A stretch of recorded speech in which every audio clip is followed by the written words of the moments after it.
Go, go, go. Good evening and welcome to the script. I am your host, Isaac Paul, and this is the Unfiltered, the Unscripted, and the Unapologetically Real. Each week, the script dives headfirst into stories shaping our lives, from the headlines lighting up your feed to the love dramas unfolding in your DMs. Powered by real talk and raw perspective, this live experience blends culture, commentary, and community with the pulse on what matters now. Whether it's politics, relationships, or the internet's latest hot mess, we're breaking it all down with insight, humor, and just enough side eye. This isn't just a show, it's your front row seat to the conversation you didn't know you needed. Now, before we dive into tonight's topics, I want to take a moment to shout out our incredible partner, blackdoctor.org. Now, if you're not familiar with blackdoctor.org, they are the leading health and wellness resource for the Black community. Research reaching millions every month with culturally relevant content that empowers, educates, and uplifts. Their mission is simple: to make health and healing more accessible by speaking directly to the unique experiences of Black families. From chronic illnesses to mental health, nutrition to self-care, blackdoctor.org is about taking control of our well-being with information that we can trust and voices that look like ours. I'm proud to be a part of this platform and to bring you the script every week in collaboration with BDO, because in a world where everybody's talking, we're committed to making sure that you hear what actually matters. Now, tonight I am joined by someone who embodies vision, hustle, and heart. She's the powerhouse behind Love Corkscrew, the award-winning wine brand that's not only redefining the industry, but is also creating space for culture, community, and conversation. She's been featured everywhere, from Forbes to Wine Enthusiast. She's broken barriers as one of the few Black women leading the national wine brand, and she continues to inspire with her story of resilience and reinvention. But more than that, Krishan is family. We go way back.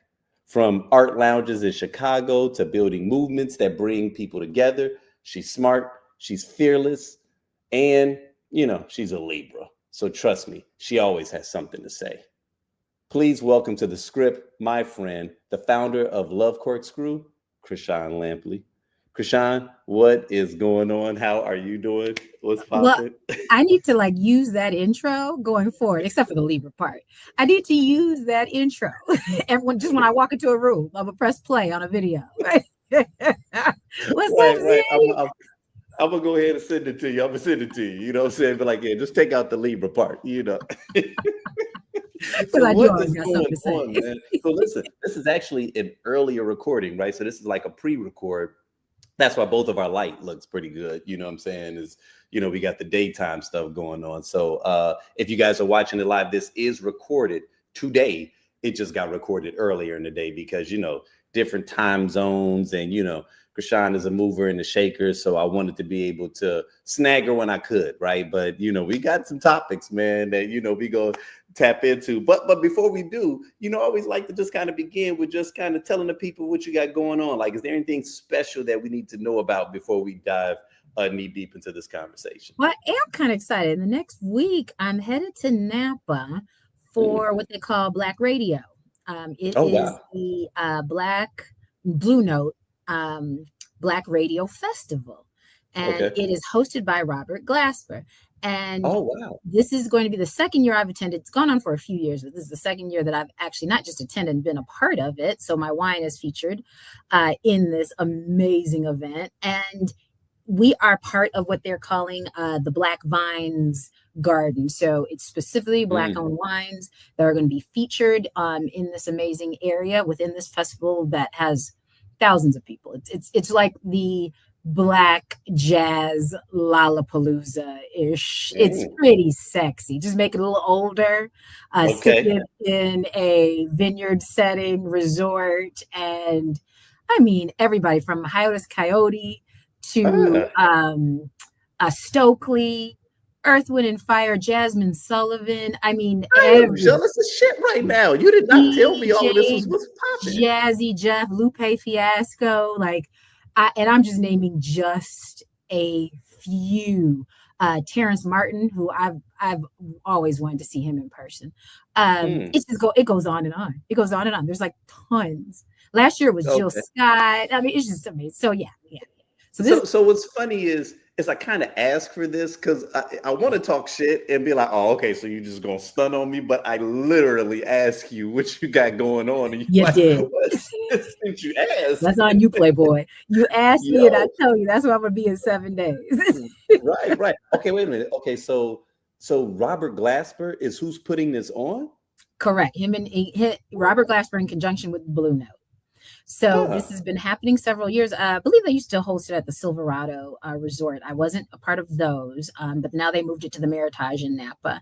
And yeah, it's a 3-day concert, 3 days from And noon to midnight damn. of So performances. so what's fly about it is like, and it makes sense. Like, okay, so Robert Glasper is one of those individuals that he's very well known inside the industry, Yes, and very loved and respected by like, I would say like a core, faithful, loyal fan base. He which hasn't, I to am one of me them. at I least, literally and I have it might all be on wrong, vinyl. Yeah.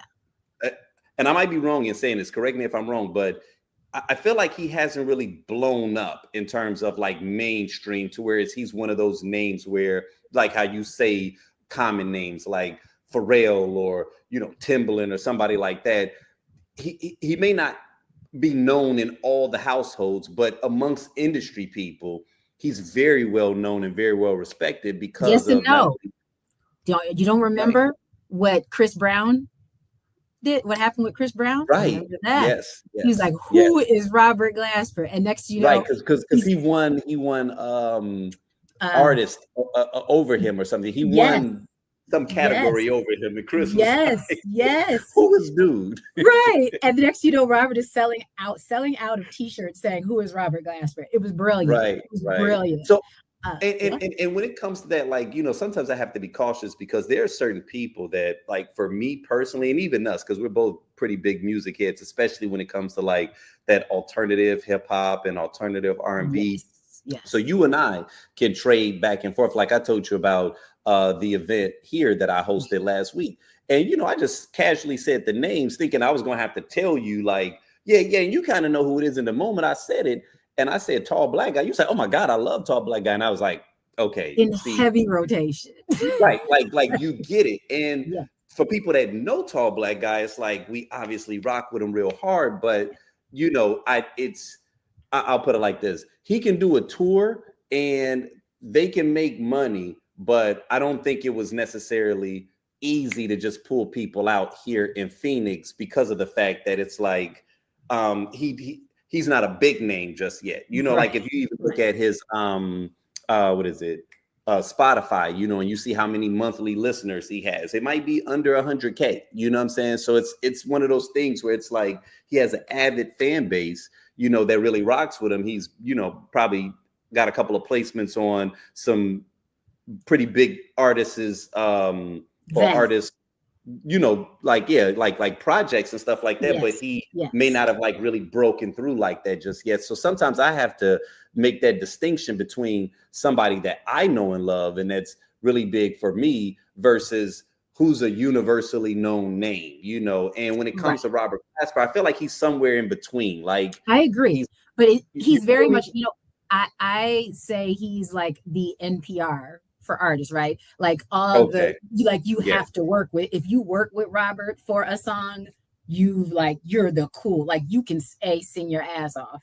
Hmm. You are whatever the track is, it's going to be hot. You're never not going to like it. You may not think it's just like the best song ever, but you're never not going to like it because his artistic know-how on the keys is just Yeah. sick. Yeah. So he just scatting like Jill talking about you like call me on the telephone and she's just going Mm-hmm. on and on and on. Like you totally ad-libbed that whole thing. And it was Mm-hmm. angelic with Robert behind you. So he's just Yeah. yeah, he's the NPR, right? Like you've made it and you're cool and you're a true artist if he asked you to perform with him. And what's That's funny how I look at is because, like, you say the name, and a lot of people might be like, "Oh, I've never heard of him," but if you get that man in the studio and start asking him to tell you stories, and he starts name dropping of artists that he's worked with, and you're like, oh shit. Because I mean, he'll casually, like, he's got a story that he tells about Lauryn Hill that's hilarious, man. Like, you know, he's he sometimes isn't the biggest fan of hers, because he's like, I think she's an incredible artist, but I think she kind of, you know, like there was some discrepancies in some past, you know, as it relates to a few projects and stuff that they were working on. But it was just fascinating to hear these stories, and then you start to realize, like, oh snap, so you was getting credits in the game even before I was aware of you. Because I want to say he's probably been on my radar for at least the last like maybe 10, 12 years, but he's got projects that even predate that, you know. So that's why I'm like, okay, he's very well known, but it's almost like the gentleman, I can't remember his name, and I'm totally about to jack it up. I think it's like Clarence something or another. He just he passed away recently within like the last 2 years, but he was like the godfather of the industry. They did a documentary of him on in Netflix, and like I didn't even know who this gentleman was until this documentary starts up, and the first person speaking is former President Barack Obama. Wow. And right there, I'm like, wait a minute, who is this? And the more that they go through this whole documentary, you start realizing, like, okay, not only is this dude huge and well known, but he was personally, like, you know, the cause of many of my favorite artists even getting a shot. You know what I'm saying? I'm trying to think what his name is. Is Clarence? I'm visualizing who you're talking about. I would have to literally look at, but yeah, I'm gonna look it up, because it bothers me that I can't remember this gentleman's name. But like because he's so big, and like I said, he and I want to say his wife passed away recently also.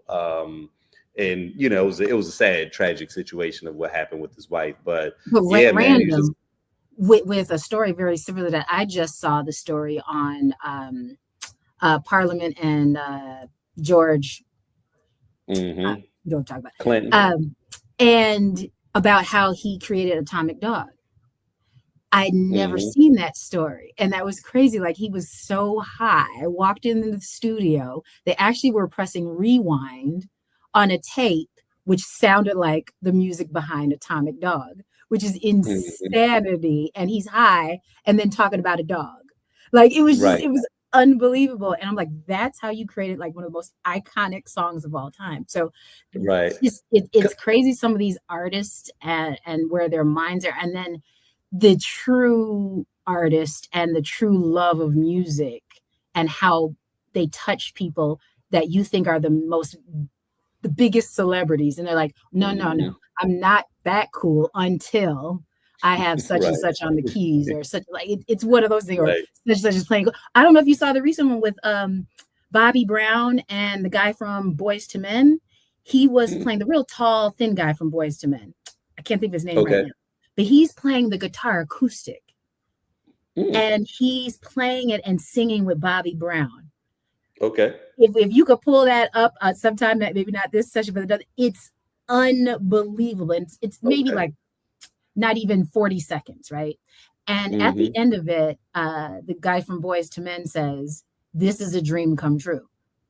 And Bobby is giving him kudos, saying, play that. And he's just going ham acoustic guitar. It was bananas. So anyway, just the respect of artists and who's out there. So yeah, it's going to be fun, because speaking of last year with Robert, a few of the artists just got on stage and he just started playing, and they just started singing randomly. It was just random. Real quick, just because I got to give this brother, his flowers. His name was Clarence Avant. That was his name. Yes. Clarence Avant. And it's because I was like, it's going to bother me if I cannot remember this gentleman's name. May he rest in peace. But so is Love Corkscrew being carried at this event? That's what's so exciting. So yeah, I'm not just attending this event. Love Corkscrew has a full activation. So we're setting up in the actual Black Vines wine garden. Love Corkscrew and the Lampley will be featured, sold. They buy bottles, they buy glasses, they're buying stuff. We expect to sell out. Last year we sold like 200-300 bottles. It was insane. So Okay. yeah, I'm really excited to be in Napa Okay. in a week. So yeah, if you ask what's going on now, mind and wait, let me make you feel a little more, a little worse. So last year, kid you not, I was in the back. It was after the wine garden had closed, and I'm heading towards the stage to see Jill Scott. Okay. Who is standing right there? Andre Oh, 3000 oh, and stop it. Jeezy. Andre 3000 Stop and it. Jeezy. So I took a picture with Jeezy. I'll be honest, he wasn't that nice, right? So I'm like, whatever, let me just move on because I don't know your songs like that, right? So I'm like, I really Mhm, don't care. But Andre 3000, whole nother story. mm, So he's just, at first, he's just very cordial.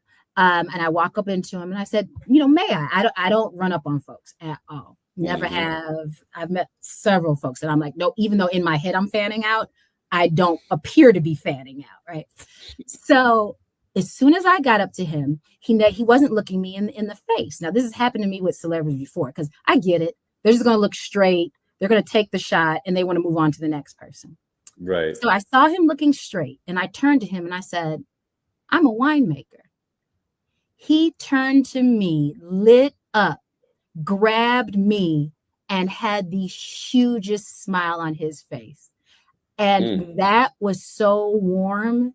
It was like, okay, he became a person in that moment and he respected what I did in that moment. That was everything. So I will never forget that situation with Andre 3000. That was pretty dope. Mm. Okay. Well, I wish you the best next week, Thank you, and thank I'm you. pretty certain that we will speak and just even kind of game plan, make certain that you're in the right state because that does sound like a amazing opportunity, and so like Huge. yeah, And yes, we I'll will build definitely about it. And I know right. there's going to be people that watch this that are probably going. So come see me in the wine garden. Right, right. So let's go ahead and just dive in because there were a couple of things that we wanted to touch on today. So this particular topic we're going to call splitting firstity. Okay, splitting firstity, and this is something that I thought I would really get a kick out of having this conversation with you specifically. So someone online said, "I'm not dating nobody co-parenting a pet with their ex." And listen, I had to stop and think about that, right? Because on one hand, it sounds petty, but then on the other hand, do you really want to be in a relationship where you're still splitting weekends with the dog like it's child support, right? So tonight we're asking the question, is pet co-parenting with your ex a sign of maturity, or is it just a sign that you ain't ready to let go? Okay. So, I'm a pretty big fan of Threads, and when I saw it, I was just like, okay, this is hilarious because I mean, he's right. I had to like it myself, right?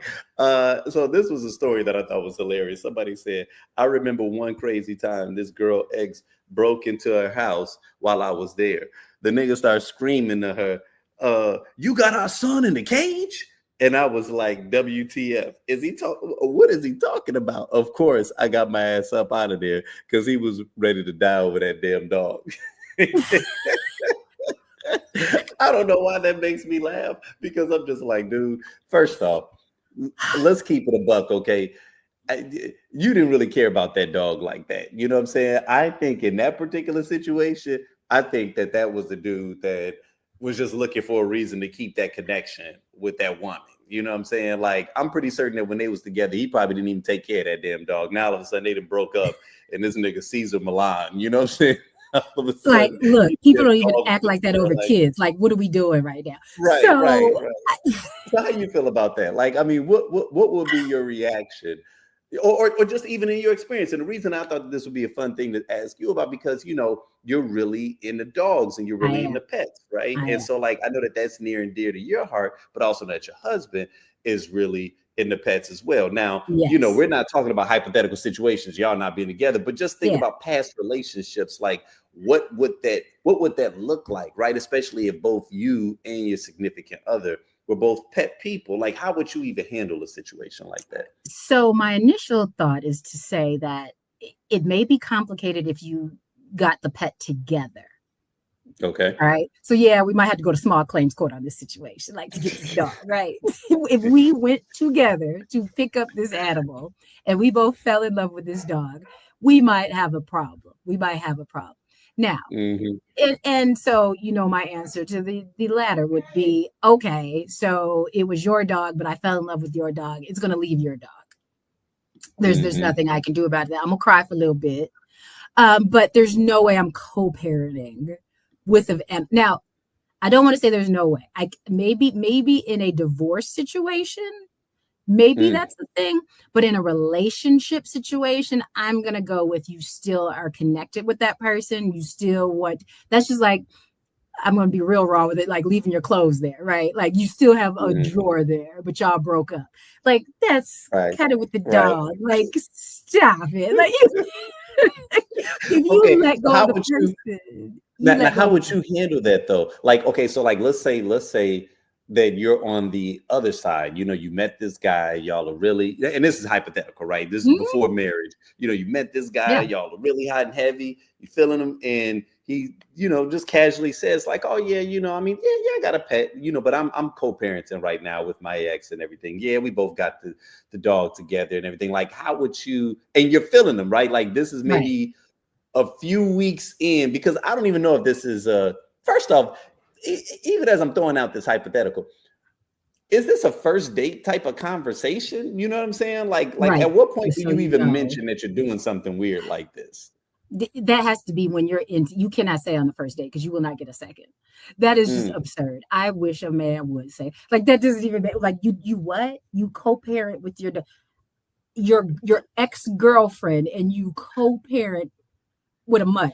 I'm not doing this. Like right away, I'm like, okay, there's more to this. There's more to your crazy, and I'm not getting involved in this situation because I think yes, as a Libra, I might daydream about everything, right? So I see myself getting a physical altercation with this woman over the dog because she's coming to pick up the dog and the dog wasn't ready on time. What? But the dog didn't have its shoes. Like, what are we doing right now? Or the dog didn't get its payment.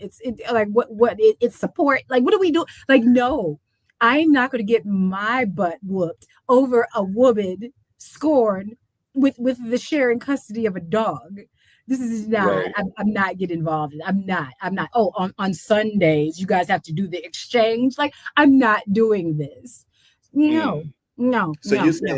saying, that for you it is messy. It's That there's extremely messy. you're having a hard time buying into the belief that this is something that Bull, is just bull, purely bull. platonic, and these are two people that they split up because they realized that their relationship wasn't working, but they both had a avid love for this pet, and they both Cut it wanted access to it.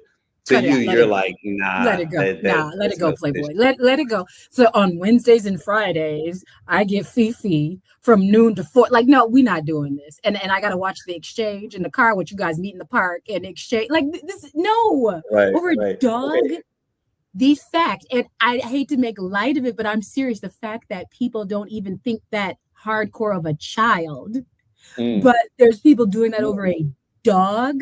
As much as I love dogs, I don't know if you know what is that commercial with the dog food of because the dog's food is in the refrigerator and they end up Right. Yeah. somebody dating. They're like, wait, that's dog food. What you have the food in the dog, and then they kick the Right. person out. I'm that person. Yeah. I'm the kick you out. Like literally, we warm up our dog's food every night for his Mm. birthday, which was this Okay. past August 13th. And happy birthday to you, by the way, as well, coming up. Well, it's coming up. Yeah. Yeah, I know it's coming up. But we might not be on for me to say happy birthday out loud to everybody. That he had steak and sweet potatoes. So my husband Mm. literally went to the store and bought Jupiter a steak, prepared it, didn't make me any, just the dog, Mm. got steak and sweet potatoes, cut it Mm. up, and I actually sang happy birthday to our dog and Mm. videotape. Last year, he had a birthday party with Tutu. We invited Tutu. They had lamb chops. Dead serious. But I can't. did a whole reel with music behind it. So I'm that I can't. person. He has a Stop it. Waldorf Astoria bear. in which we called Waldorf to see if is there any way we can get another bear. They're like, no, you have to stay here for your dog to get an additional bear. So I was thinking about actually doing one of those, what are they, those hotel nights that would stay tonight or whatever, so I can get Jupiter another bear. So yes, we're insane. But am I going to share custody with it? I will not. I will not. Nor will I date somebody who does. Okay. So I want to show you this one post. Woman says, my ex and I co-parent our dogs. We exchange them in parking lots on Sunday evening, just like real parents. We both love our dogs, just not each other. Not too hard to be civil, right? So this is how they getting down, right? So, and so I thought that was rather interesting because but how long does that last? We're talking about until the dog dies. Like we're talking about this is going to go on for years. That is,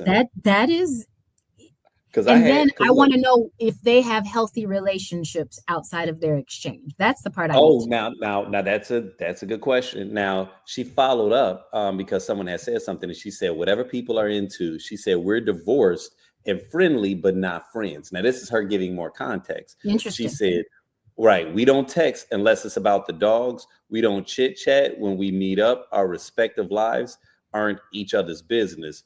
We got the dogs together and had them together for 7 years before we split. So it was tough. It works for us, but we very clearly don't want to get back together. So someone else commented, they said, I do the same with my ex. And honestly, I see nothing wrong if it's in terms of you just described, which is how we are too. She said, yeah, whatever works for people. Like exes exist in the universe. Are we supposed to hate them and avoid them at all costs just because we used to date? I see him for a total of 90 seconds and we talk about who hurt their paw, who threw up, etc. So, me being silly, I went in and I was like, I don't know about that. I was like, this kind of sounds like one of those Hallmark movies where like the dogs are conspiring to get y'all back together. You know what I'm saying? Like this sounds like the conflict stage of a Hallmark movie where y'all are like finding y'all way back, but really the dogs is what kind of kept y'all together. And years from now, in their 60s, they rekindle. Like, cut it out. As the dog's on its deathbed, they just hold each other's hand and they hold his paw. Like, but wait a minute. Why when I said that, I was like, listen, I said something. I was like, yeah, all I'm saying is just that Hollywood says that this ain't over with yet, right? And so why when she responded to me, because I'm being playful, right? But why when she responded to me, she was like, well, I mean, only time will tell, but I'm just saying for right now, it's not. I'm like, the answer would have been different. The answer would have been hell no. When pigs fly, no way am I ever like when it's done. So I don't know. I think that's half in and half out the door. Yeah, and that's kind of how I saw it a little bit too. I was just like, that can get a little sticky sometimes. So yeah, you definitely got to be careful with that. Especially as it relates to, because I do understand having a pet and loving that pet immensely and just developing that kind of bond and the splitting of that bond being something that it's causes a huge separation. So I can completely understand that. Totally. I think that when I think about it inside of the scope of a relationship, kind of to the point you said, okay, did we get the dog together? Were we honestly both sharing responsibilities? Does the dog have a favorite? This is also a question we need to ask ourselves, right? Because if the dog ain't really that crazy about you, but it loved the woman, I've seen that on Judge Judy. The Judge Judy, I mean?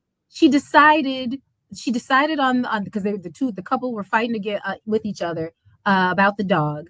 And on Judge Judy, she had the dog come in. Oh, there's a fly in here. She had the dog come in, and whoever the dog ran to was who she let the dog go home with. So yes, that's a thing. That is a thing. Who does the dog love the most? Yes. Because it's almost like, I mean, like, I don't know, just something about that feels weird. You know what I'm saying? And I get it. I think that and I'm trying to be delicate when I say this because I understand how special and significant pets are to people. But I think that just sometimes when people go like above and beyond in trying to really make it seem like this is the exact same thing as having a living child in your house. It's Right. like, no, it can be special, it can be meaningful, but sometimes I feel like, okay, and I don't know if this is like a 2025 thing because a lot of this feels like this is just some new shit in the last decade. I'd really be surprised to know if people were sharing pets like that in the 80s. Like, is this something that happened in the 80s and the 90s and the early 2000s? If Or is so, this they just were shit that we're too embarrassed to living tell with? anybody that they did that. They were not having these type of discussions. Right, There was no right. threats to This have it. sounds You like some gonna call social somebody and media tell them shit. that? Like they know they're not Right. talking about this. But Yeah. hey, by the This feels way, like social media. You know, social media gets you to doing weird stuff sometimes, or you see other people doing weird things, and you're just like, you know what? I'm gonna be weird too. Let's all be weird together, right? Like yeah, this kind of has that kind let's of vibe to it. say But weird okay, things. I was Yeah, I was curious to get your feedback, knowing that you are someone that loves your dogs. You know what I'm saying, and that immensely, you've been a great pet owner for immensely, decades. And I was just like, I wonder how you would handle this and because still I not, know me, and I'd be still not. like, and I'm pretty damn open minded, but I would be like. You know what I'm saying? Like it feels like it's one of those situations that just is an invitation for some future chaos, right? Agreed. And Something's so gonna go that wrong. is where, and I'm not even the person that says you can't be friends with your ex, right? But I remember I got into a conversation with Brittany on the script a couple of weeks ago, and I think that topic came up about being friends with exes and stuff like that. And I've always been someone that says you can be friends with exes, but I think that in an area that I've clearly evolved and probably developed is understanding what that friendship looks like, right? If it's the friendship where it's like, okay, she comes into town once every so often, we catch up, have drinks, and I tell her about what's going on with me. She tells me about what's going on with her. Boom. And then, she's back to her life. I'm back to my life. That's one thing. We don't have to be enemies, right? Like that'd be silly for you to be in Phoenix for an extended period of time and we not catch up and have dinner or drinks, right? But if it's like we hang out, a few times a month. Okay, now that's a little different, right? Like, because that is an accelerated type of friendship. You know what I'm saying? Where you Very say to so. yourself, okay, Very my best friends, I don't even hang out with that often, right. and just Right. at our age, we typically don't get that kind of access, a bandwidth to be able to hang out with even the people that we love, right? Like, I mean, you the ace boom right here. And shit, the last time I seen you was what, probably last year, I want to say, Exactly. when we did When I was the there. show. Yeah. So right. Yeah. So it's almost like, if you're hanging out with somebody like, multiple times a month, and this is an ex that you've been intimate with, it does kind of Little it fishy. And it it might not be raises from you. eyebrows that makes you Right. say, And it might not be on your side, right? You don't want to mm, get that person thinking that they have a shot. Because I right, think so I do not remain friends with exes. Um, and maybe because mine always ended weird, meaning one person was into the other one more, like it was like, hmm, it was it went both ways. I can name ones that I was right, more into or ones that so I don't, based on, I would never want that person to get a perception of, what I'm, aiming to do and vice versa. So I tend to avoid. Now, I'm not going to like see somebody on the street and not say what's up. That's just insane. hmm, But I don't do it. So I think my point of saying that is, yes, I think it would get extremely uncomfortable based on you don't know what the other person's really thinking because you have history. hmm, You don't know. Now, it may not be something that somebody doesn't care about. I know plenty of people who are friends with their ex. I'm just saying that there's still, just like this dog thing, there's still a little something that could be there. And right, doesn't have to be romantic, right? It could just be something about that individual, just like friends attract friends, right? There's some reason why we like each other because and why we're friends because we have things in common and because we have something common, goals, whatever the case may be. So I just say I would tread lightly right. on the Because dog. I feel like I gotta one of kill the this things fly. that's It's dangerous. One of the things that's dangerous with that situation is sometimes when you keep old appendages around, it can kind of prevent you from really being able to move forward. You know what I'm saying? So it's almost like if you had this relationship with this person and on some level you all have developed several attachments and several dependencies on one another. And so while you all may have moved on and eliminated you all's intimate relationship or your intimate bond, there may still be an emotional attachment that exists. And if, this co-parenting of this fur baby is putting you all into close access with one another, it makes me question, like, would you really be as available as you could to someone new? And then also bringing someone new in, how do you have that right. conversation with them? You know what I'm saying? That, Like, and is that a deal breaker? Like, is it almost like, okay, as hard as it is to find someone, period, at any age group, let yeah, alone as you progress, and now, let me throw something new into the mix. So, like, by not the only now do we way, have to be physically attracted, do we have to emotionally be in sync with one another? But I got this little thing that I got to explain to you that's kind of weird as shit that I'm going to need you to accept because it's kind of a deal breaker because this dog I've had for 10 years and me and my ex broke up 3 years ago, and we see one another every other week to see, discuss. and then how do you have that conversation, right? That would be the part that I think people Right, would read a lot into. Is it like, okay, I'm going to take you for drinks because I got to tell you something? Is that one of right, those when you right. get home, we have to have a talk?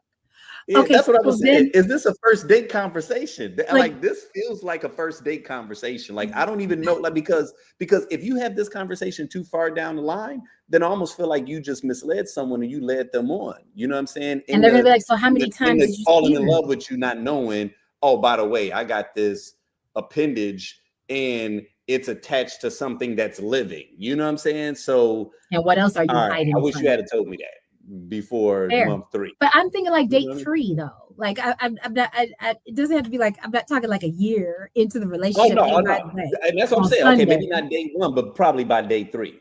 yeah, date 3. I Okay, think date all right, 3. all right, Date 3. all right. Well, check it. Since we on the topic of dating, this next segment we're gonna call first date or first debate. Okay, so picture this: you're sitting across from somebody on a first date, food just came, drinks on the table, and then they hit you with, "So who'd you vote for?" Is that fair question to ask, or is it the fastest way to kill the vibe before the appetizer's even done? Tonight, we're talking about politics on first dates. Is it smart to ask early or is it better to keep it cute until later? Right. So I'm curious to get your perspective on that. How do you feel about dating and just kind of like asking that question, right? Like, do you think that it's wise for a person to know that up front? Or do you think that that's kind of a vibe killer? I'm going to say you're going to know off of Mm, the flow of the okay. conversation where that person stands when it comes to politics. Mm, And if we're talking about now really more so now than anything, right? You only need a few keywords to figure out who they voted for on that side, whose side they're on. mm, So I think I would rather talk about more worldviews than mhm. go dive into politics because I definitely come from that old school where my parents would tell me never bring up politics, never bring up sports or religion Mm, mhm. on people that you just met because that could cause not only major arguments, disputes, but Right. actually fights that could turn violent because people believe so much in those three things. Mhm. Um, People physically fight at football games. Like, what are we talking about here, right? So, and politics, okay, we don't have to say what's going on with that. And I mean, like in religion, right? People believe what they believe. So those are the three things I was always taught to steer clear of. So I'm going to say I'm going to ask some key questions Mm, that would lean or ask their opinion on something that happened recently that I'll be mhm. able to pick up what side I think they're on. I usually Okay. people always tell them themselves. Mm. That's They always do. interesting They always do. So my because answer, that's a long way of me saying absolutely not. Will I say, who did you vote for? No, I would not. mm, okay. No. Because this is actually what sparked this particular topic. was someone just wanted to know, like, is asking how someone voted an appropriate first date question. Now, what I found to be pretty intriguing was that the majority of the people inside of that particular thread was like, oh, you ask well before the first date. You shouldn't even be on the first date if this is not something that you've already identified. And I found that to be so fascinating, That's right? interesting. But Yeah. I'm not gonna front. I get it. You know what I'm saying? Yeah. Now, Yeah. I asked the question, and it's funny because my exact comment is almost identical to what it is that you just said, which is kind of funny. Where I was and no one responded because I think by the time I found that particular thread, it had already kind of gone through the cycles or whatever. So I kind of found it on the back end. But that was something that I was curious about, like, was okay, I kind of feel like you can kind of tell, you can kind of get a general vibe off of like when you're talking to a Trump supporter, you know what I'm saying? Not even just a Republican, specifically a Trump supporter, like, because they don't just they didn't just vote for him because of a political decision. Like, they believe in all of that stuff. Like, they don't believe in vaccines. They don't believe in, like, it's an identity now. It's not just well, this is how I think a person should, invest, or this is how I think, fiscally we should be spending our resources. Like, nah, we've gone into this new space now where who you voted for in many cases says a whole lot more about you and just what you believe in and how you live life. You know what I'm saying? Absolutely. And even just your temperament on a level, you know what I mean? And so I kind of felt like, from an intuitive perspective, if you're having general conversations, you really should not have to dig too deep before you figure out what side of the fence someone is on. However, that is something that I've also learned, is that everybody doesn't always have that antenna. They don't always have that tuning fork, right? I mean, hell, there's a lot of women that be dating gay men for several years and didn't know it. And then I find out, I'm like, how did you not know? Okay. How did you not know that this nigga, like, you know what I mean? Like, no shade, but he's literally screaming it. He probably thought you knew. Everybody else knew. How did you not know? You know what I mean? So it's like, in one of those type of situations. Yeah, what everybody else tells you after it's over. But why did you tell me? Right. I mean, did the man purse and the switching not give you any indication, my nigga? Did none of that? Just completely over your head, huh? You just said, here's a man that's in touch with his emotions, and that was enough for you. Okay. Gotcha. But the point I'm making is, because of that, you start to realize that, like, different people look for different things, and certain people, certain people can be tapped in to different wavelengths for a whole myriad of different reasons, and I don't think that it's someone being mindfully obtuse, but I do think that there are times where, especially depending upon what's going on in your world, you may have so much stuff that you're working on that I don't have time to dissect this person, because I'm looking at charts and facts and figures all day. So we go out and I accept this person at face value. Who they tell me they are is who I believe them to be. And if I enjoy spending time with them, then that's where it ends. And I know that because I'm highly intuitive. So if I'm highly intuitive, I have to accept that this is a spectrum, and that if I'm highly intuitive, there's somebody that is absolutely not intuitive at all. And they need it to be spelled out for them. And so for those people that need it to be spelled out, they may have to. And what's crazy about this is I've actually seen quite a few like reels or just content where it might be like a dating show or something like that. And this is white and black people, but mainly white people, where they will flat out ask the bachelor or whatever, so who did you vote for? And right there, first off, the moment that the person pauses, you already know who that is. Because if you voted for Kamala, you more than likely say it with your chest. I'm gonna say it. But if you say it with Trump and it's a woman that's asking you that, now all of a sudden you kind of hesitate, because you just like, all right, like, do I tell the truth? But the moment you hesitate, they already know. We know who you voted for. And women have gotten up and been like, yeah, no, I'm not interested. And in this case, dudes be salty as hell. They be salty as hell when they get rejected because of their voting preferences. And I'm just like, I get it. So I guess I'm going to digress and say, would that be first date conversation? Still no. But yes, let's say I was single and I was on a dating app, I might put it, or that might be the texts are back and forth or whatever prior to Mm-hmm. going out. But is it going to be something that I'm going to be in front of that person? I end up liking that person's energy, and I'm in my head, I'm like, I'm gonna ask him if he voted for Kamala, or like I'm Mm-hmm. no. I'm not doing that, because I think that creates a whole thing, right? And it's okay. So, and I'll flip it. Let's say the person did vote for this. We voted for the same person, right? Then that could turn into a big discussion about politics, even though I do like talking about politics when Mm-hmm. the setting is right. But do I want to talk about that on the first date? Doubt it. Doubt it. Mm-hmm. I rather get to know more about you and the energy and your likes and dislikes than we're going to sit up and talk about policy. That's just not me. So again, I still would not. If anything, yes, maybe before we even laid eyes on each other in person, but that's definitely not first. Mm-hmm. Because I can see just And like, you know, get off the table and leaving. You could be really disappointed very quickly. Yeah, no. would you go turn the table? And walk out. Trump, this is some bullshit.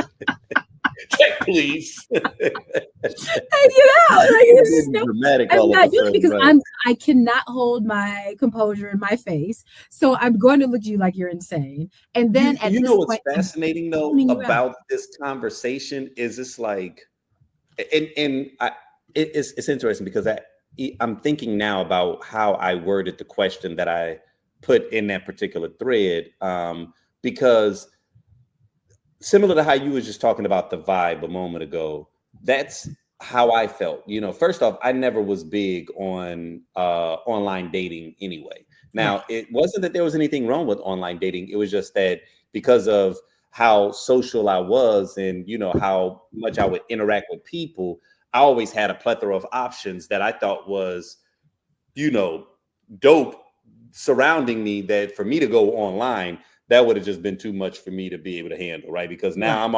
I'm already texting and in meeting with people in real life, and now I'm gonna start having to email them. Like, nah, Right. man, that would Right. have been Texting, emails, entirely too much. I messaging, would have checking capsized. messages. Right. I would have capsized, right? Like, especially the way I like to talk. So no, that's been danger zone for me. But I feel like this is the only reason that people can have these kinds of you know, moments where they discover a person's voting preferences is because they are meeting people online, right? So when, you know, when you Right. meet someone online, it really does come down to the X's and the O's, and it's almost like a job application, right? Like Yeah. I'm looking at how good they look on paper, and Yeah. it's got very little to do with the vibe or the vibration that, you know, you get from someone, that energy and the whole nine, you know. And so I feel like that's one of the things that's unfortunately lost in 2025 inside of this space, is that back in the day, the vibe would dictate everything. You know what I'm saying? Like, to the point where a person might not be your type. You know, you normally like them chocolate, but here come this light skinned, you know, dude with all this swag that says something that you thought was funny, and now all of a sudden they physically start to look a little different. You know what I'm saying to Yep. you? But Yep. when you are online, it's like, man, when I think about it now, man, so many of us now unintentionally are being it's like our identities are based off of our voting preferences, you know. And that's the Absolutely. wildest thing when you think about it, because like even us Absolutely. as liberals, we are very different underneath this tent. Now maybe conservatives, right, because they march a more narrow line, so maybe you can kind of pinpoint them, and Brad, you know, acts like Jake, Right. because, you know, it sometimes conservatives can kind of operate in a hive mind type of mentality, where it's like we get our marching orders, we don't deviate outside of these narrow confines. And so, you know, you meet one, they pretty much like the other six that's on, you know, the conveyor belt. But Right. then you know, under this liberal thing, just because I vote, to your point, just because I voted for Kamala don't necessarily mean we gonna vibe. You know what I'm saying? Does Because not. inside of this, and now you see, getting into some political shit, the left is all over the place because now it's leftist and liberal and progressive. I'm like, all right, y'all It's a lot confusing the going hell on. out of me, It's okay? a lot going. There's This ain't even us against them. Now de- I don't even know the definitions no more. I'm just I like, don't all right, either. The whole woke thing, you know, like everything's so like contrived and weird. And so, yeah, like and I was going to touch on that. Okay. So let's say you guys you do ask and they say that they voted for who you did. All of a sudden you're like, mm-hmm. whew, okay. So, I mean, but there's like so much more. There's so much Right. more. So I don't see that as something that's necessary in that moment. And I'll backtrack again, right? Something that maybe you should have on your profile. Well, also with the power of social media now and dating, I would assume if people are doing it right, they are looking through their social media.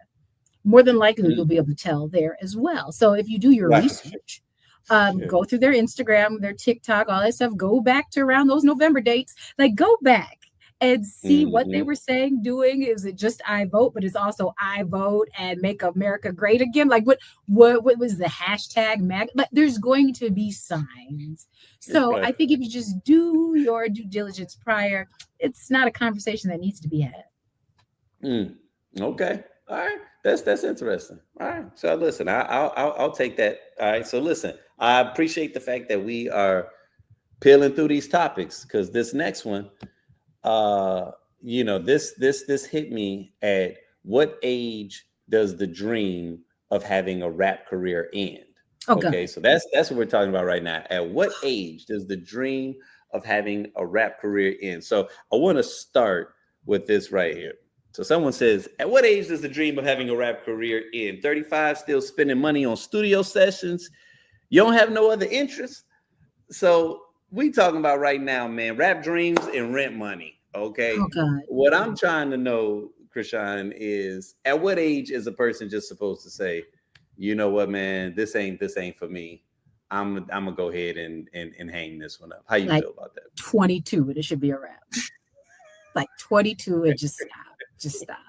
You start pivoting, right? Like maybe I could produce, like maybe I can. Okay. Okay. So you're not saying they got to give up their full dream. You saying being on the stage and rapping, just that transition. ain't your ministry. Just cut it out. Like if at 21 it has not happened and nobody's opening act and your friends aren't even playing your tracks for you or your hits and you try to get these CDs sold and nobody's buying, let it go. If they're watching you on now it would be what is it? Twitch or whatever, or whatever it is now, but YouTube, and you have like 10 people that like the video, like just stop at that point. I think it's a wrap. However, pun intended, I do think that does not negate your talent if there is any. And that if you do have talent, that would more than likely mean you have a good ear. So you may be able to discover talent and or manage talent for them to learn from your mistakes. So I am definitely not one to say let go of your dreams, but I am one to say pivot it to make sense in where you are in your life in the moment. Okay. I like that. Now, here's what was fascinating is that when I saw that particular thread, I just knew that I was going to go in. There was going to be a ton of people like roast them. When I tell you, they was getting on old girl that made that comment. The algorithm does some really, really interesting things sometimes, right? Like in the sense of it will send the content not to the people that agree with it, but with the people that disagree with it. Yep. And I think she thought that she was going to do something with that one, and the algorithm was like, "Oh no!" Like, because people were getting on her, like, and I don't know if they just sent it to a bunch of starving artists or what, but there was a lot of people in this particular thread, women and men, that were like really on board with a person, because I think they saw it from two different angles. On one level, they saw it as a person having a hobby, right? And a person like just really, like what's wrong with a person still pursuing something that they really, are interested in. Other people pointed out to the fact that we only do this with hip hop. They're like, you got men that'll be well in their 40s or 50s starting a Fair. little garage band in their spare time, and nobody's saying they can play at the local pub and nobody cares. You know what I'm saying? But then when it's rap, it's something about our art form, because this came up with us and we Yeah. now know it's 50 years old, right? So like we Yep. keep acting like rap is like this young man's thing, as if Jay-Z ain't what, mid-50s now, and he's still one of the coldest rappers in the game as far It's as not I'm the concerned. longevity though. It's the start. It's the getting noticed. So I don't get. So you said if you ain't on by a certain point, niggas, Right. you said it's a deadline. I'm talking about like if absolutely not one track has even like pushed the needle just slightly, it's time to hang it up. Nobody likes either your voice or the music or the combination of both, or this is just not where you're supposed to be. I will never say stop rapping. I will never say stop producing us, but just pivot it to something bigger and greater that's maybe meant for you. I'm sorry, Timbaland, like all these old, amazing, seasoned producers who are making these productions for these young bucks now, like become that. Because at this point you're seasoned, you have maturity, you know how. Meaning, if you did not make it, more than likely you have some stories and some ideas to tell somebody how to, so you can then guide them to do the right thing and make the right moves. That's just my 2 cents. Okay. No, listen, you know, I get it. Now, let me think for myself. How do I feel about at what point you should get it? You know, it's first off, this is a conversation that I have with the homies often, and not pursuing rap, but specifically anytime, you know, my buddy Omar, anytime someone from our age group comes out with a new album, you think that they personally did something to this man. Oh, hold on. What's going on with my, oh, sorry about that. What is happening? Sorry about that. Hold on one second. I'm having some technical difficulties. Can you still hear me? Yeah. Okay. Because hold on. Let me see what happened to my to my visual. But okay, well, I'm gonna keep talking while I work out my visual. But no, so it tickles me anytime that, you know, this conversation comes up with my buddy Omar, because, you know, you let this man tell it, and it's almost like he believes that you should not be able to make music. You know what I'm saying? Like past a That's what certain he's like, age. You know, stop, period. Like, don't. it tickles me, right? So like I think I find myself sometimes like kind of hoping that like an older person in the game will be able to like find their way. You know what I'm saying? Like that's kind of what I'm hoping for. Like, I don't know if you heard the Clips album. Of course I have. It's amazing. I watched them on NPR. And that was amazing. They still sound amazing. They still look amazing. They are vampires for sure. But they've been on. Right. So to me, that still does not.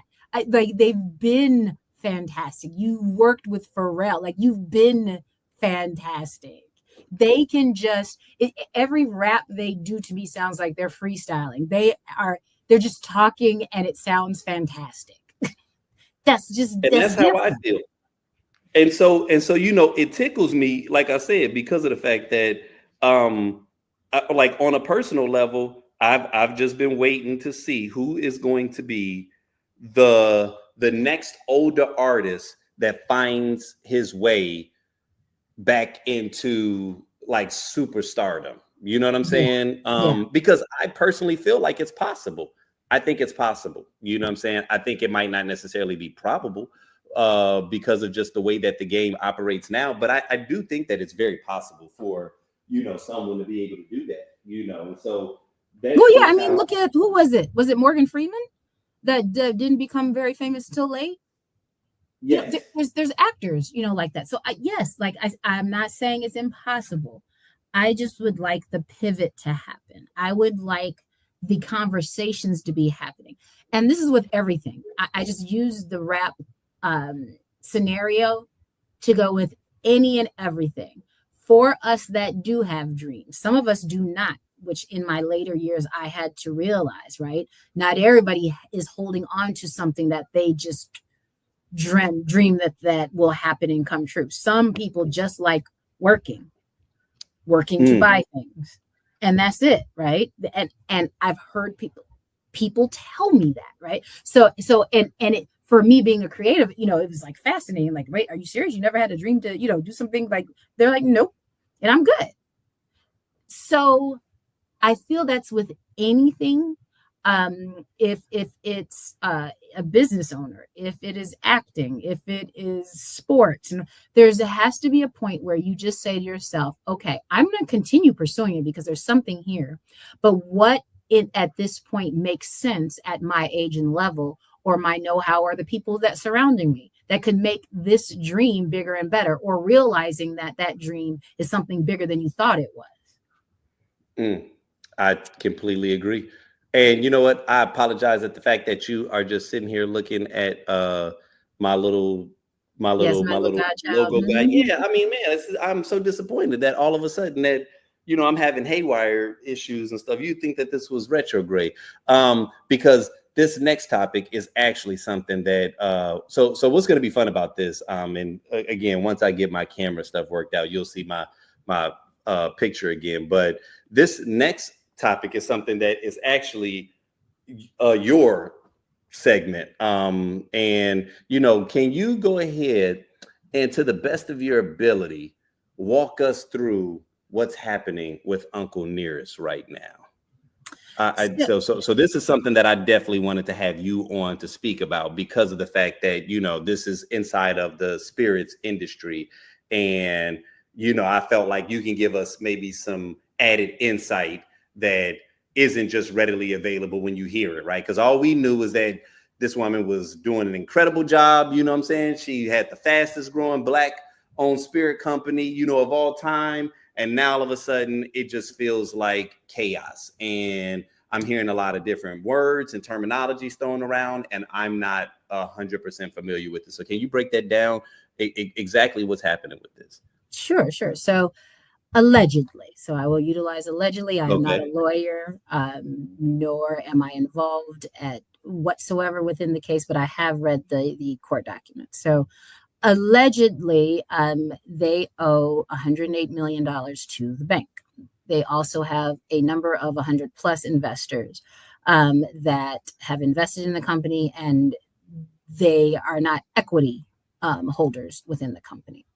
So there is a lot of money out there, allegedly, that has not been paid, and that it needs to be paid pretty quickly. In the meantime, the judge has agreed to appoint a receivership. Receivership meaning somebody else takes over the finances, comes in. And my layman terms of saying is like, come in like the Men in Black, right? Covered with their suitcases, and see what's really going on in the inside of the company and the financial side. On the Uncle Nearest side, they are saying that allegedly the CFO was the one who cooked the books, if you will, to say that they had more property in barrels, $21 million to be exact, more than they actually truly had. So probably a lot will come out in the next few weeks once the receivership is complete. I think in the next couple of days, they will be appointing it when both sides have to agree on who will be appointed the receiver, and things will happen from there. In the meantime, on the Uncle Nearest side, they are saying buy off the shelf, clear the shelves as much as possible. And then on the judge side, they're saying, we want the Weavers to remain the marketing play, because they know how strong they are in the marketing side of the company. So that being said, go ham. Keep it moving. That is the gist of it. There are definitely some side stories happening with additional lawsuits that are brewing. So it's supposedly, allegedly, that's not it. There's more to the story. So I'll say this. This is in general, I'll make a statement that this is a very tough time for the wine and spirits industry as a whole. And there's many sides of it, some that people know, some people that people don't know. But in the gist of it, I would say the biggest piece is people aren't drinking as much, whether it be financial, whether it be health wise, whether it be the age of the Xers, and so getting older and realizing they shouldn't drink as much. The industry as a whole is really going down right now. Will it ever go away? No. This is a cycle, but it is tanking a little bit, and whiskey and bourbon are not doing very well. There are a few companies that are going under in that sector, outside of what's happening with allegedly what's happening with Uncle Nearest. So this is a thing. And myself being in the wine space, all my friends, some of them way larger than my company, are down. So none of us are doing that great. So I think there's a lot that's going to come out. There's a lot to be said.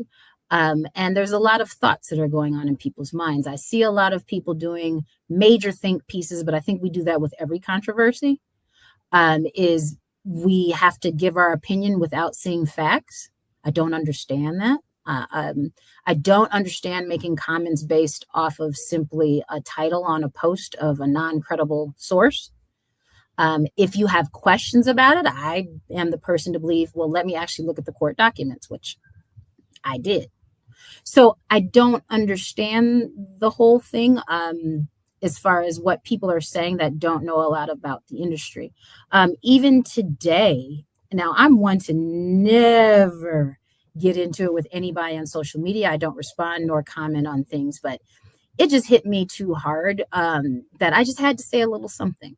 And this was in, and this relates to the topic, but it was in a comment to Target, still tanking, and people really banning behind Costco, minorities especially. So I had to make the statement to someone that says, Costco does not support minority businesses. So somebody, and that's all I said, Costco does not support minority businesses. So somebody responded and went in on me that how dare I say something like that, and I don't know what I'm talking about. Then they named 3 Black companies that are in Costco and said that pretty much like I don't know anything of anything I'm saying. So I'm like, do I respond? Do I not respond? So I had to say something. So the gist of what I said was, so the companies that you just named, you named 3. 2 of them I know personally. And let me break it down to you. Support. They do not support because they are wholesalers. They cut their costs extremely low, meaning that the supplier's cost is cut and their price is cut very low. So that equates to the supplier does not make that much money in Costco per item. Now, of course, the larger brands that have bulks and pallets of stuff in there, yeah, they're going to make money eventually. But at the end of the day, a lot of other retailers don't like Costco because they undercut everybody, right? With these low costs. So thanks. But I said, I know this industry as the vice president of the Association of African American Vendors, kind of know what I'm talking about, and own a brand for 14 years. So thanks, but I do know the company, and I do know support. Now, what irked me about that was when the person named 3 brands that were in Costco. I never said that they didn't have Black brands in Costco. My word was support. Completely 2 different things. There can be retailers that support you and carry you, and there can be retailers that just carry you. 2 totally different things.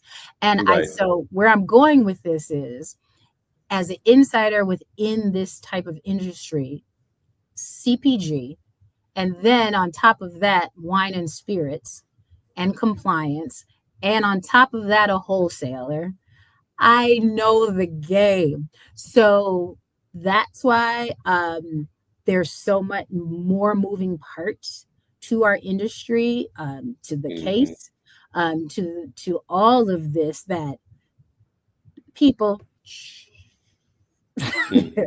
let it play out. Spend your money how you want. It's on you. Do you. Mm. However, please do not become TikTok lawyers and Instagram like professionals that know nothing about the wine and spirit industry but to drink it. Just let things play out. Yes, support in however you want. I will never tell anybody how to spend their money, what to say, not to say. But I do wish that people would just read, Mm. read, and to listen to comprehend. And you will find out that possibly some of the things you said on social media will not age well. Pun So intended. like, That was a good ending. Yeah. do you feel that because this was like a fascinating story that for me kind of came out of nowhere, right? And it I to be very honest, I still feel like it's kind of flying under the radar a little bit, and I don't know if that's a good thing, probably, for Uncle Nearest. But when we consider it's not a common thing for a black person to have $100 million company. You know what I'm saying? Or a company that's valued probably even more than that, right? Like if that's how much they were getting loaned. Um, and so she was considered, you know, a, a shining star, a shooting star. And so to hear these things, I know that it creates, especially within our community, a lot of different types of emotions, right? Like Yes. on one level, it's like, oh damn, they always picking on us. And then on another level, there's some people that like they love you when you're the underdog and they want to kind of help you to get to a particular space. But then the moment that you actually, achieve some notoriety and you're kind of on top of the game and you seem like you're winning, now all of a sudden people really kind of want to see you fall a little bit, right? And they may be misreading some of the tea leaves a little bit, right? Like and making assumptions, as you just pointed out, as to what's really going on. Like I don't really know much about what it is that's happening, but because I'm just not accustomed to seeing like black people be successful inside of this space and I feel some kind of way about that, like then all of a sudden they just start kind of challenging it and kind of hating almost. So I'm kind Agreed. of curious as it relates to like how do you think is the overall like public's perception, and do you think that some of that hateration kind of plays into this space as to how people are perceiving what she's currently experiencing? Oh, it's a battle, right? It is one side versus the other. People have such Mm. strong opinions on both sides, that it's fascinating. And again, it's fascinating with people that just read a headline. So the emotion that is behind a downfall so I'll go on the one side for the people supporting now. Some saying, and I see a lot of this is, I don't drink, but I'm going to buy these bottles, right? That's what they're saying. So, got it. So, why weren't you doing that before with all of our brands? So, it took the downfall of Oh, something. listen. Oh, you already know that. Oh, look.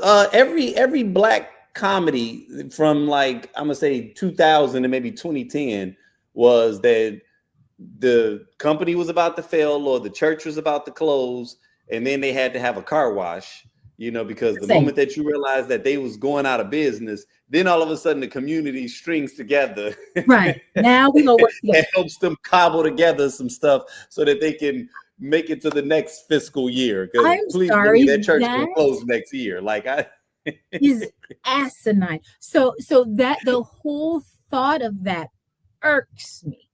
uh That that it takes why? tragedy in order to get people kind of Yes. tapped in. Yes. Now we're all tapped in. Now we're going to fight the good fight.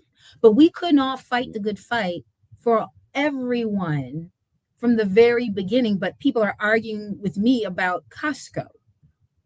Mm. What is happening right now?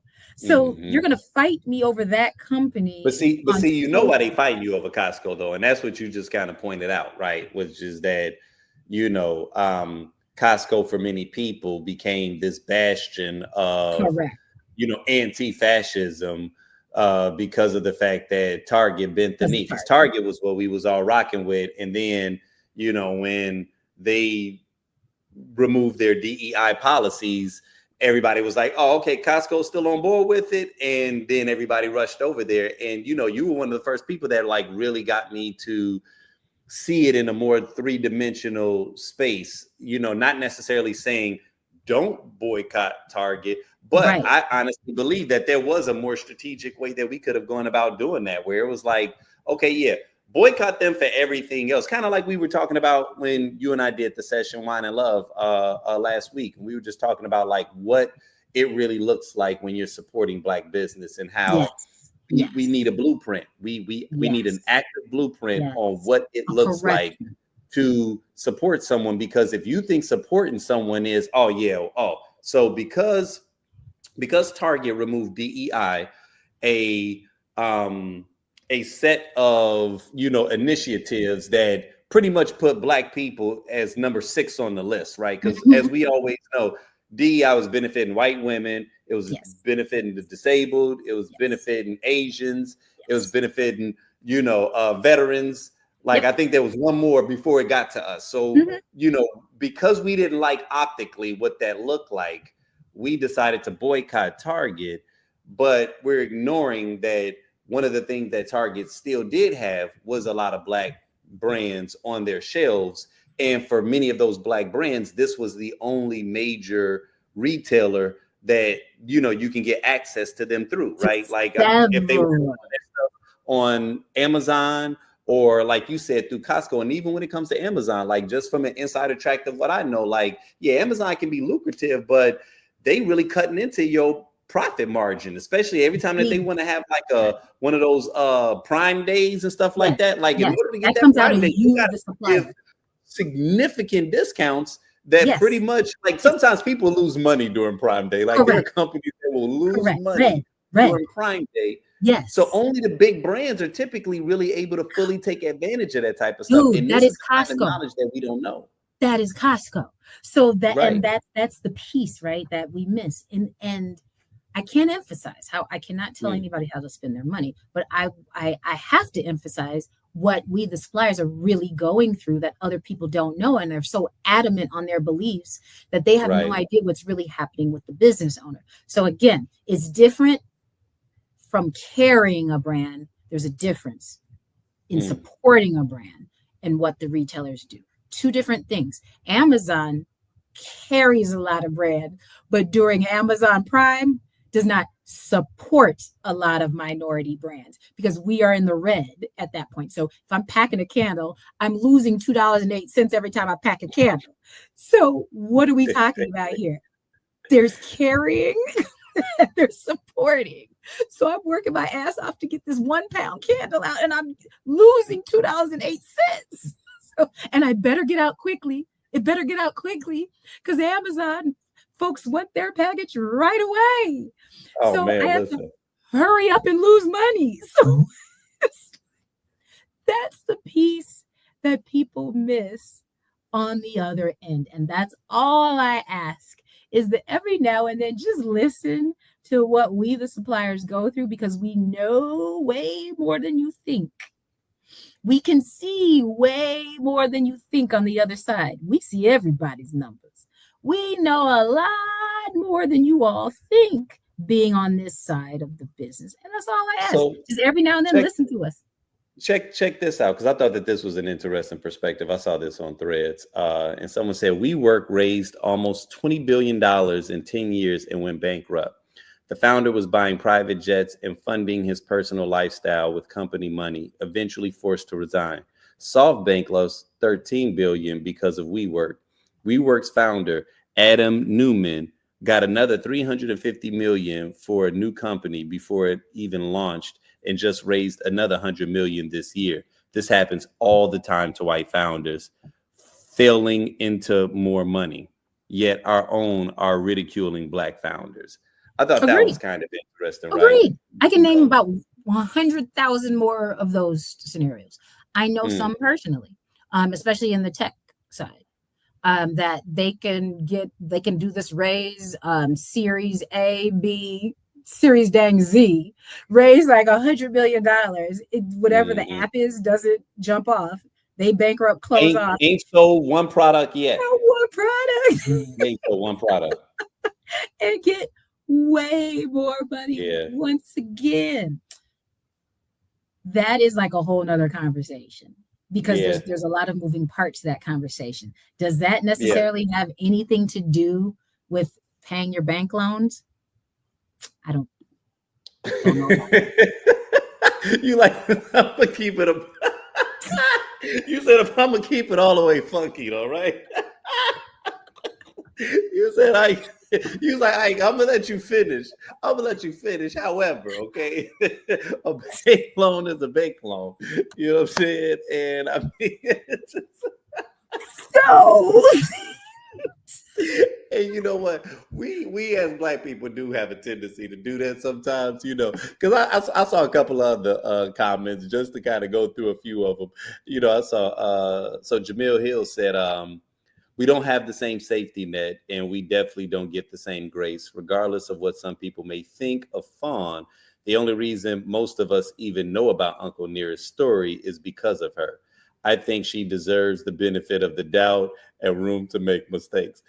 And that's true. $100 million is a lot of a mistake, but I mean, you know, I do agree with that. And the reality of it is I think that it comes down to like relationships, and sometimes people in positions of power and influence, you know, you never really know how a situation may play out. And what I mean by that is, like, let's just say that there were some things about the whole way that this transpired that weren't necessarily on the up and up, that she may not have been directly the reason for, but we do know that if that was her COO that was kind of cooking the books, that he was under your supervision, right? And so on some level, you are held accountable. You can't just wash the hands unfortunately we like, are. man, it was the janitor that did it. It's like, Right. no, you're like, it was your company, right? Like, Right. so you get that, right? However, because of the fact that she has done something significant, right? And that they have shelled out all of this money, you know, for all we know, and this is the thing that I think I get a little curious about sometimes, right? Because to your point, right? Like if something, if something, if you weren't paying back the bank loan, or if there was some inconsistencies and you provided them with the access to be able to catch you up, then it's like, yeah, they did catch you slipping, right? But on the next end, sometimes you say to yourself, it does make you wonder if they're seeing something that they're just not making us aware of, right? Like, which is that this may be actually a potential $1 billion organization, and they're looking for a way to get it away from her. You see what I'm Of saying? course, that's Like the in the other sense side, of, right? Yeah. they've got the resources already. They already know the people to put in the plate to really take it to the next level. They've been You know what I'm saying? skyrocketing in And this sales was just the entryway of what they were looking for. And it's like, now I can go ahead and and grab snag it this. up. And thank you for this brand that you've built. You Right. know, this Appreciate you. And we're loyal going to take following. it. This is great hooch. You know what I'm saying? Yeah. So Yeah. congratulations Could on be. that. But we'll take it Allegedly, from the here. company evaluates at 1.1 billion. So that Mm, could be it. I am just saying, no matter what your opinion is on it, there is no need for opinions right now until things work out in court and or you've right. read the court documents. That's all I'm Mm-hmm. saying, because a Yep. lot of things, again, based off of just one person putting a picture up with a title, people are all going in with 500 opinions, but you didn't read not one thing to Right. make this whole dissertation of what went there. You know this happened. Like, stop. Just read. Just read and chill. Let things play Yeah. out. No, I think Buy we all have a away. tendency to Buy do that. away. but let things play out Yeah, before you yeah, write your think pieces. I agree. All right, Krishan, I'm gonna need your help because I saw this chart recently. And I don't know what I'm looking at. So I was wondering if you Mhm. could break this down for me. The entrepreneurial operating system. I feel Yes. like it's something deep that is involved with this, but I'm gonna need you to assist me with breaking down what exactly am I looking at right here? Sure. So now I am not an EOS expert. However, I had the privilege of being in a two-course program powered by We Ignite for We Bank, which is the Women's Business Enterprise Center, National Center. So the WBE, which is the Women Business Enterprise Certification. I was invited as one of the many business owners that were invited to learn EOS for 2 days. So it was grueling, grueling. We sat amongst amazing women from some that their companies do earn $49,000 a year to one of the companies literally earned $50 million a year, all woman owned. And we sat here with this EOS system. So the instructor who was lovely, of course, I'm absorbing as much as I can, but it's pretty much how to run your company with set employees, making sure Mhm. everyone's accountable for everything they do. And this is all makes sense because obviously, if the ship ain't operating correctly and people aren't playing their roles, you can't move the ship forward, right? So it was fascinating. But now, what I found even more fascinating is that the instructor made the comment that she actually puts this chart on her refrigerator and she uses this chart for her personal life. Mm. So I found that fascinating. Now she just touched on it. She's married. I believe she has a couple of bonus children. You know, they were I think they were previously married before, and she says literally she uses that in her life. So I thought, well, you know what? Let me take this chart. I'm going to study it more for my business because I think it's very necessary as I grow. But also, I wanted to evaluate this with you when it comes to personal life. So just to touch on a few of the items on there and see how that would relate to having a more successful personal life and relationships. So I assume we would replace your business with your life, right? Your Mhm. relationships and how we see this process working to have a better life. So she was breaking it down like each section right now. We can start with you have to start with a vision, right? Okay. So is that the vision of where you see your life, where you are at this moment? What is it? Then having the, some of the stuff is almost self-explanatory, right? In your life, there needs to be the right people, and they need to be playing the right position. Like, I mean, it's like literally like do do do do. And I thought about it like for real. Like when I'm on the plane tomorrow, I'm literally going to sit with that chart and write out different things within that chart based on my life. Mm. To know, okay, you know what? At 51 years old, am I exactly where I want to be? Are the places and part of this pie chart that says is certain things missing that I need to put together to make everything make sense so I can get to the point I would like to. So that was it. It was just a very cool chart that I just haven't dissected yet that I really want to. But I want you to take a look at it to, kind of get your take on it.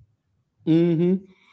I mean, and first off, in looking at something like this is a very uh, precise way of how to assess, I think your life, so they've got it broken down into essentially six quadrants. You got vision, data, process, traction, issues, and people. Right. So under vision, she says 8 questions shared by all, data, scorecard, measurables, process documented, followed by all, traction, rocks, meeting posts, issues lists, and people, right people in right seats. So, I do know of a lot of times where, you'll have individuals and they will, um, take, like I said, a very strategic approach to how they manage their relationships. And I do think that that is good for circumstances when you know that there's a goal that you're attempting to reach, right? I mean, especially inside of a marriage, because I mean, as much as your marriage can be based off of love and feelings and things of that nature, it is a partnership, right? And so, there are times where even me and Casey, we're starting to get a little bit better with it because both of us can kind of be creatives, in the sense of kind of build the plane as it's taking off. But there are times where you do have to kind of sit and have like strategizing sessions. We've got a little blackboard over here or whiteboard, and we're starting to get a little bit better with just actually earmarking certain things that we want to accomplish, even if it's just providing the space or the time so that we can structure around it. Because I think one of those things happens is that it's so easy, not only in business, but in relationships, to just get caught on autopilot, right? To just like things are going good right now.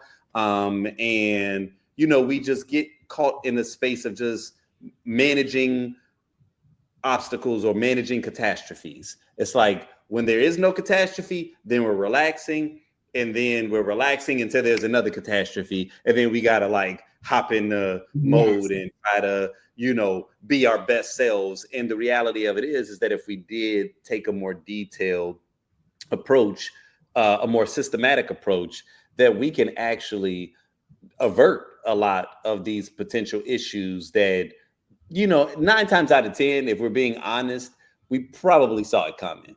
And if you didn't see it coming, you probably could have seen it coming. You know what I'm saying? So even in looking at this, I can tell how like, that's where the data comes in. It's like, okay, so we got the vision, but then, all right, now it comes down to the data, because if you say, okay, I want to be a millionaire. All right, well, then we need to know like what it takes to actually be a millionaire. You can't just say that because, some niggas is just all vision, right? So it'll start with the vision, and that's where we stop. And then, you rapping until you post 35 because that was it. You didn't crunch the numbers and saw how many rappers actually become millionaires. You were just like, no, look, I'm gonna get on, and once I get on, baby, you ain't gonna have to worry about working no more. And then it's like, all right, nigga, but these boys got to get paid. So we need some data, right? We need to know some specifics.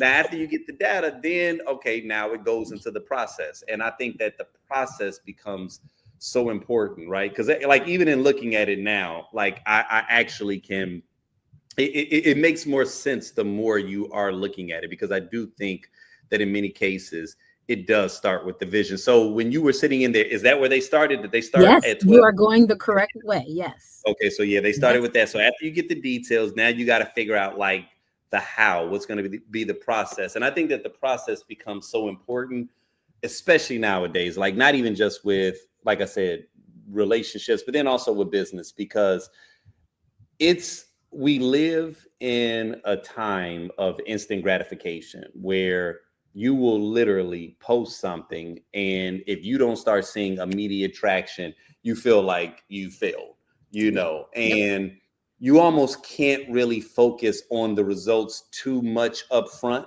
because sometimes it takes time for those results to develop, right? So if we're going to go ahead and go back to the relationship, like, I think that, sometimes a woman may desire, a husband, or vice versa.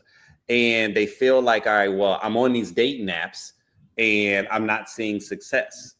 Just because you swipe right a ton of different times doesn't necessarily mean that you're going to get that instantaneous result. But now you got to get into the process, right? And the process means that you got to be prepared to learn from what is perceived as a failure, right? It's really not a failure if you're looking at it from the right lens. It's like you're learning from it. So, okay, I've gone out with 2 assholes, all right, well,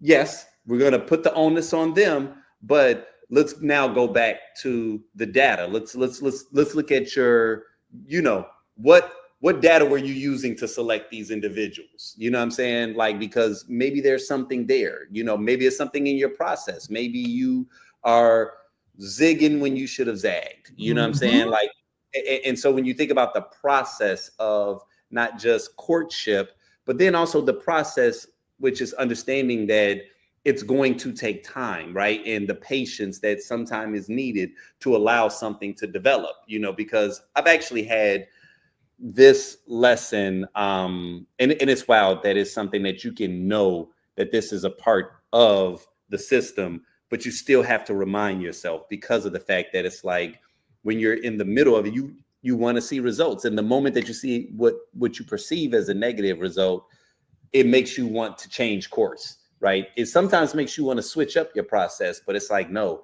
trust the process, right? Keep working the process. Are you seeing improvement? Are you moving forward? You might not be making a whole lot of money, but maybe first month, you were running in the red. Second month, okay, I've gained ground. Third month, we're at break even, or a quarter, however long the cycle is, what I'm saying? But you have to really get a clear understanding of what your process is. They also talked about documentation, right? I think that becomes important, because if you're not documenting your results, then and oftentimes you're probably exacerbating what it is that you're feeling, right? So a lot of times, like, I'll give you an example on a personal level. Now that I am starting to focus more on the personal brand, even outside of the Tequila Tales, I'm focusing on Isaac Paul. I've tried to be a little bit more intentional with not just posting clips of like Tequila Tales live shows and things of this nature. I'm like, okay, I have to actually start posting like clips from the script, from Wine and Love, right? Well, you might post it and it feels like the reel might be flopping, right? Or I'm looking at my contemporaries and I'm seeing the success that they're receiving. And I'm like, all right, I'm hitting just as hard. Why does only got 200 views? Why does it got under 1,000 views, right? You think something is going wrong.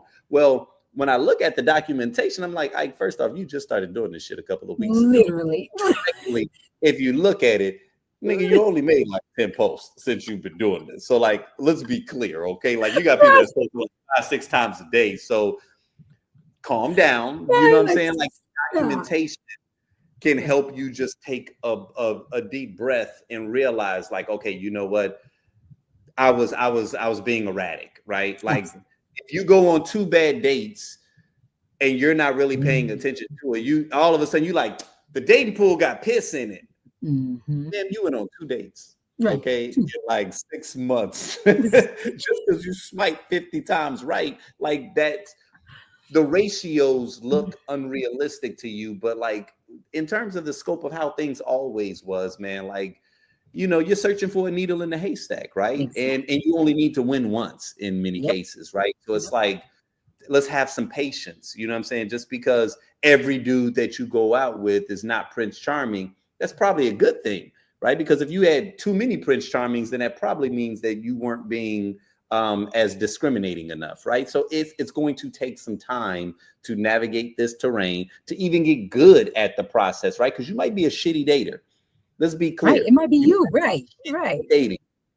And a lot of people are. A lot of women think that just showing up is enough. And it's like, are you good with the conversation? Are you engaging him? Are you just mad because he's not leading you down all the pathways of what you want to go? Like, are you asking about his day? You know what I'm saying? Like, this has He's just talking about you the whole time. Right. Like, what is right? Right. What do you do? So that's important. Now, traction, I think that is where you start to get some response, right? So that's where the tires hit the pavement and you're trying to get traction. And so that's why they talked about, I'm assuming that the rocks is probably just like obstacles, right? Correct. They even literally gave us one of those stress rocks. So it looks like a rock.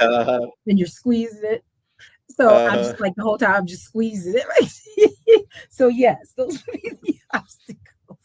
Right. And so that's what that is, right? Is that you will get traction, like after being on the platforms, kind of learning the platforms, figuring out what works. All right, now I'm seeing that this thing works. And I think that even inside of the creative space, right? Every content creator hits that space where you were trying a bunch of different things, you were throwing a bunch of spaghetti against the wall, and eventually something sticks. Bingo. And the moment that it sticks, okay, now you're getting traction, right? And from that point forward, you now got a choice. Do you hone in and do you actually, continue to build, or are you just going to keep throwing spaghetti against the wall? Because some people do that. They don't sometimes if you're not accurately looking at the results, if you're not accurately reading the results, you may not recognize when you're getting traction. See, and Right. traction is different from a win. And I think sometimes traction becomes important because if you can't identify the traction, then you're always probably starting back with a new vision. You know what I'm saying? I can see a lot of people getting stuck between vision and data and probably process, right? Because if you don't know what it is that you're reading, then you might not recognize that you're actually getting better. And I remember me and Casey were talking about this, where I was like, there are times where I have to become my own biggest cheerleader, because Yes. in the here and now, I don't have the thousands and the millions of adoring fans that's letting you know, oh, you just killed it, right? Sometimes you need to be looking at the small things, and then not only taking advantage of it, but appreciating when you are getting good feedback from someone, right? Like, who cares if you only got 10 likes on this and 2 comments? If them 2 comments was something good, all right, that's traction, right? Something that you did resonated, you know what I'm saying? And from that point forward, you can build off of that, you know what I'm saying? Because sometimes that's where it starts. And I think that we all have to humble ourselves and get away from what I believe is this new kind of warped mindset that social media has created within us, you know, where it's changed the way that we think, and it changes the way that we communicate, you know, to whereas we don't see the value in the minutia. Because if it hasn't gone viral, if it's not big, then we think it doesn't have value. And I remember I saw a person made a post. They was like, sometimes you get mad when you see something that had 100 views. They was like, do you know how many people 100 is? If you threw an event and 100 people was in that room That's watching whatever it so was that you just did, that's yes. a lot of Right. people. You know what I mean? And it's like, I Yes. think we've gotten so trained that, oh, it's got to be 50,000. It's got to be 500,000. If it don't cross 1 million, it don't mean nothing. And it's like, you do know with 100, you can still get 10 sales if it's the right 100 people. You know what I'm saying? Like that's Yes. a pretty big group of individuals to have access to at that moment. So we got to get out of this space of like looking at what we're not, and instead focusing on what we are. Now, going to the Agreed. next one, you know, issues. That's where you got to address some issues, right? Because okay, you're getting traction, but if it's not a complete success, you might have to address some things. Issues are always going to surface, and it's just a matter of like not only how you're addressing them, but if you have a system set up to address them. So if we're Right. talking about the dating process, I think issues is a very big one, to be very honest. Yes. I like the fact that you wanted to relate this to relationships, right? Because as it relates to issues, I think that what I just said a moment ago when I was talking about how I feel like social media is corrupting us, right? One of the areas that I think social media has put us in is that we are constantly using the voice of outrage. Outrage is the language of social media. If it does not get you roused up, then it doesn't resonate. And because outrage is oftentimes directly tied to engagement, we communicate that way. I can't begin explaining to you how many random posts I've just been on communicating casually where someone might respond and they move to strike. And in most cases, I know that's either you misinterpreting what it is that I said. You know, half the time people don't even read and comprehend properly. So it wasn't even just that I did not clearly state it. It was that you might not even have the intellectual capacity to understand or to grasp what it was that I was saying. But instead of just acknowledging that you don't get it, instead you grabbed enough to respond in a vitriolic way. I literally had a guy tell me, fuck you, the other day when we were having a casual conversation about trans rights, right? Mhm. Because I think that because I wasn't 100% in agreement with everything he said, still an ally, but I Right. wasn't in 100% agreement with him. In his mind, he went into this binary space, right? Into this polar space where it's like you're either 100% with me or you're Or my you're not. complete enemy. And in that moment, he turned on a dime just because I was attempting to explain to him something that is commonplace. You know, he didn't understand it. So I'm like, okay, if this is the way that common people are communicating via social media, that's letting me know that we now have entered the space of unrealistic expectations. We have unrealistic expectations that I think is creating issues because we don't acknowledge and take ownership of the fact that we are all very different people in this world. So if you are going to be able to get into a relationship with someone, I'm not saying to accept nonsense and to accept bullshit and to accept, individuals crossing those lines that you feel are kind of core to you. No, everybody should understand what their red lines are and what the red flags are, and just know, no, these are areas that I don't negotiate on. But I think that we have a lot of non-negotiables nowadays that really are negotiable, if we're being honest. So going back to what we were talking about earlier, back when we used to make our dating decisions and our relationship decisions based off of the vibe and based off of chemistry, a lot of times we could surpass this.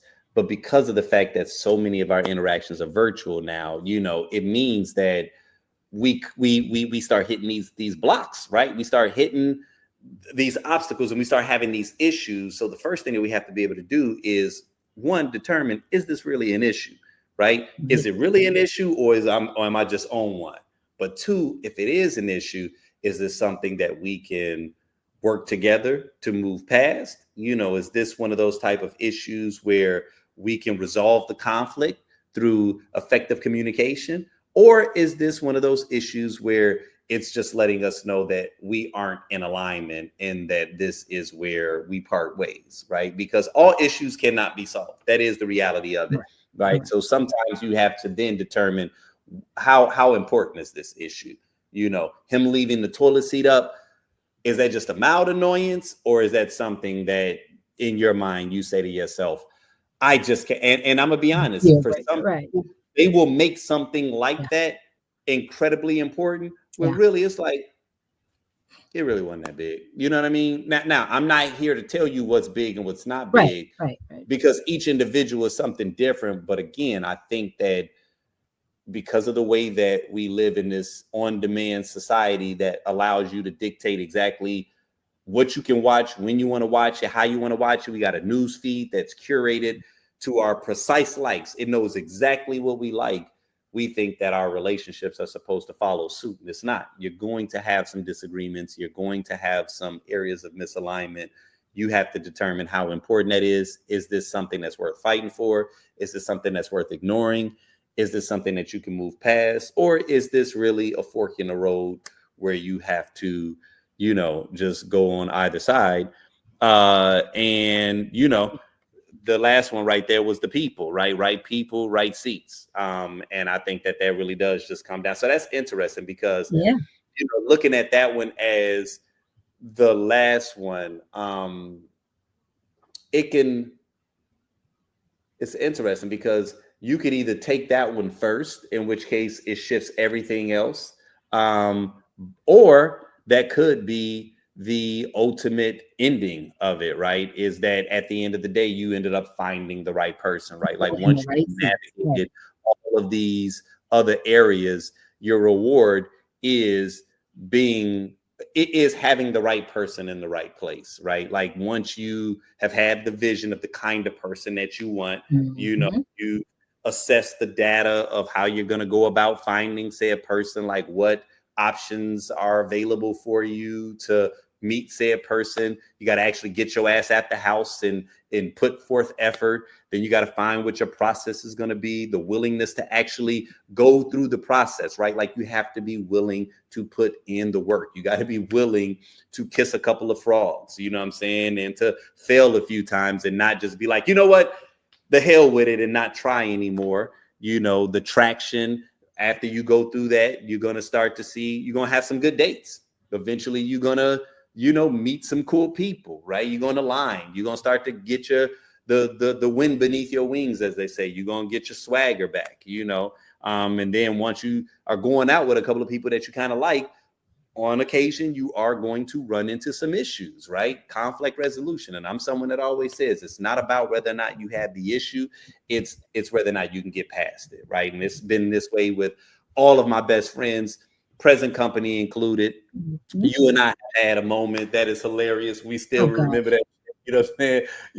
But it's not that we have that moment, because the people that you love the most are also the people that can hurt you the most, right? And that's Absolutely. something you need Absolutely. to understand, that if I don't give a shit about you, then when you piss me off, I'm probably going to be very flippant, right? When Right. you piss me off, I'm Absolutely. probably going to be like, whatever. I really didn't care. But if I do care about you, then sometimes those slight, you know, things, those slight offenses could cut very deeply. Even if it wasn't a That's very big thing, it just cut more deeply because I care more about you and you meant more.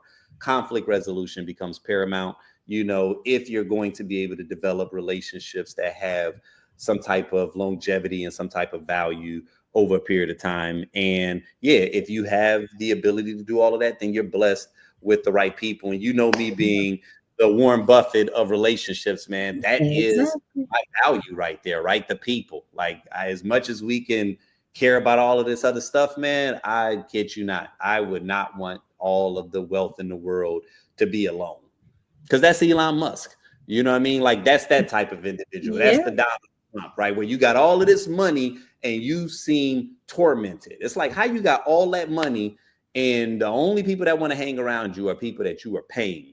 You know what I'm saying? Because you just don't have that other stuff, right? Like, I love people being the source of my wealth, because it's what makes the world go round. And I do think that there is someone out here for all of us, if you are willing to put in the work. And I think that that's what that graph kind of symbolizes, is a person putting in the work. So even though I just did a hack job of taking that woman's I would not have wanted anybody else to break down that chart and relating it to relationships. I just knew it would all make sense to you, and I hey don't think Krishan, anybody else could have ever done hey that. Krishan.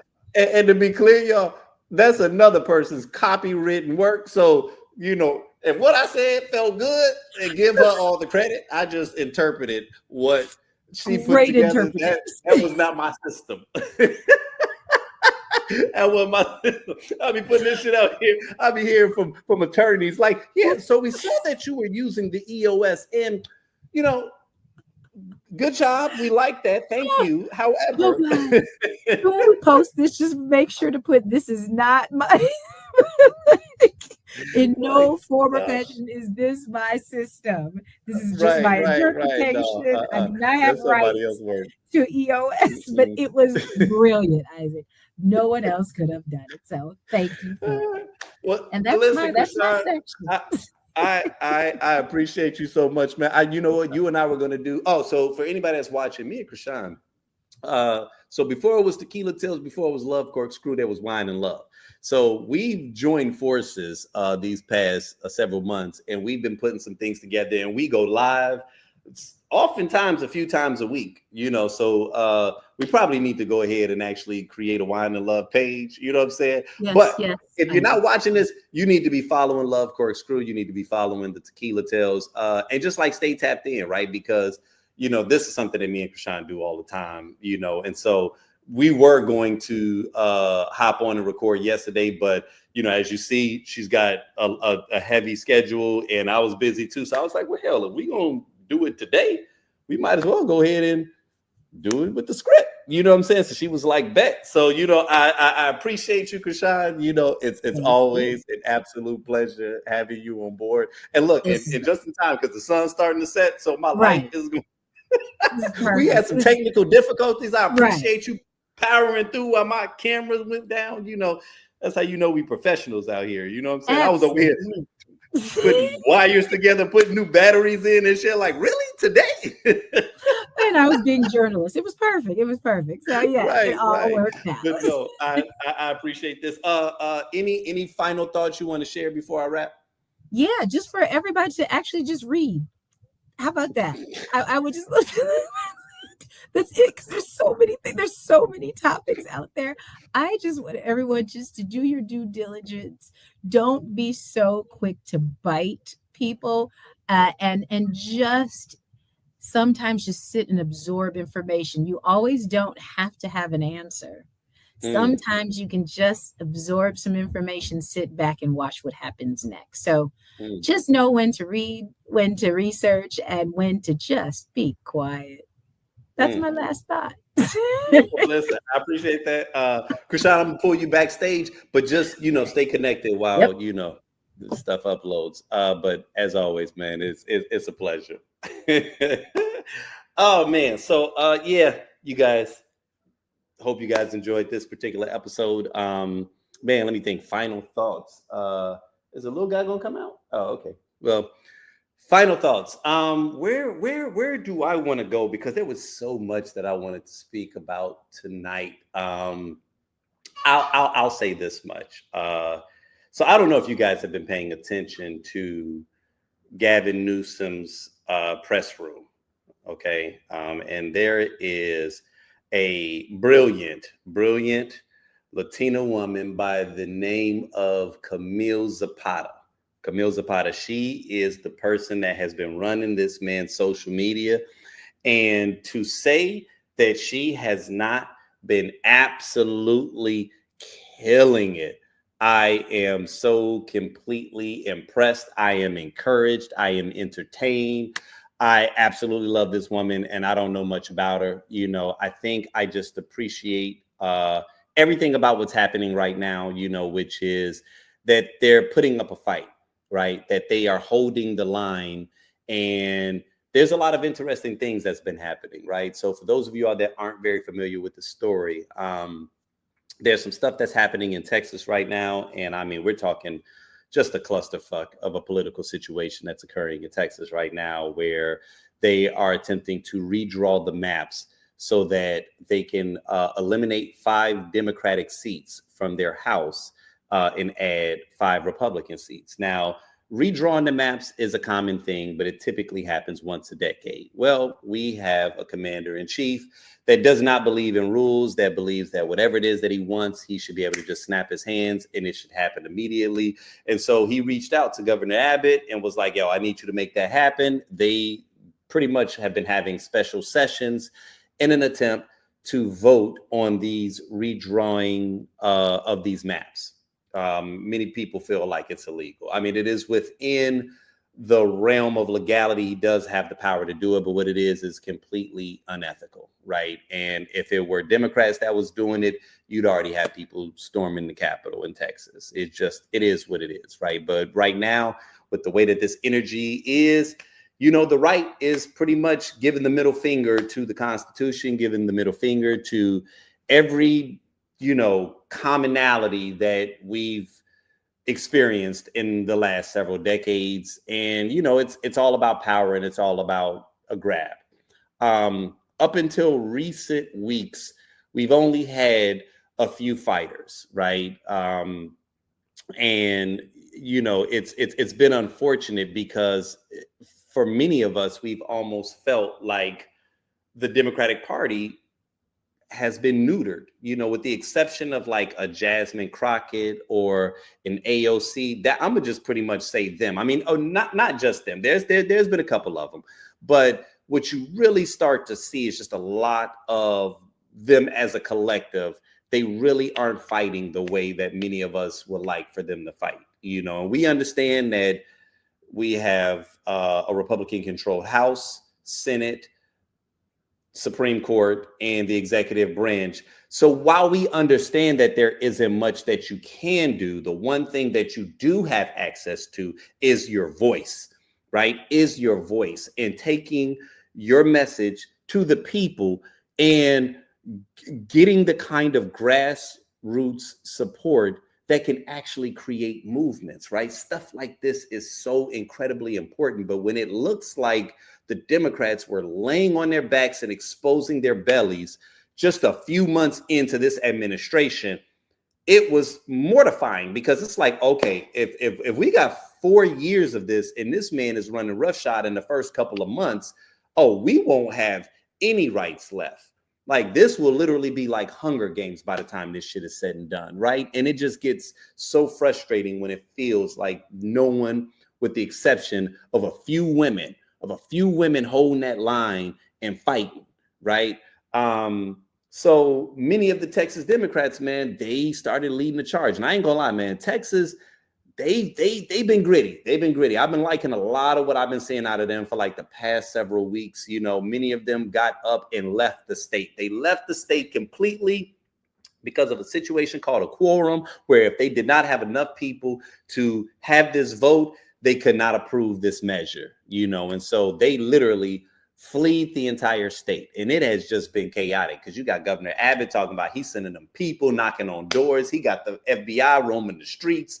I don't even know how legal any of this shit is, right? But because they've got power all the way up to the executive branch, they kind of moving like my girl in Real Housewives. Who gonna check me, boo? That's how they moving. Who gonna check me, right?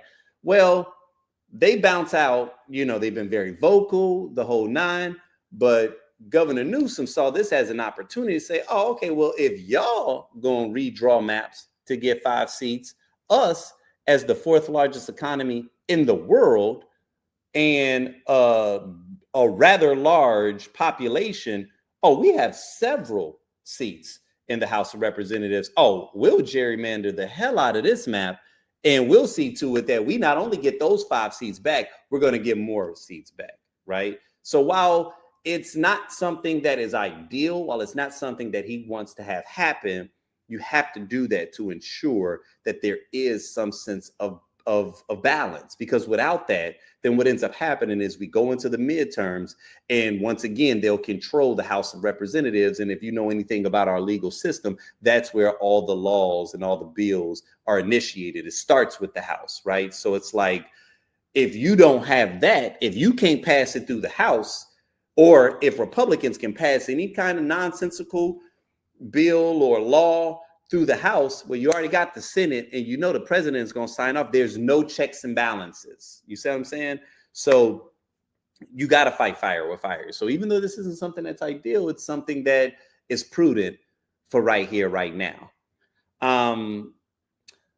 His press office has taken control of the official voice of Gavin Newsom. And when I tell you, so on the last show last week, I read the first 4 because it was the beginning of it. Last Tuesday is when it started, okay?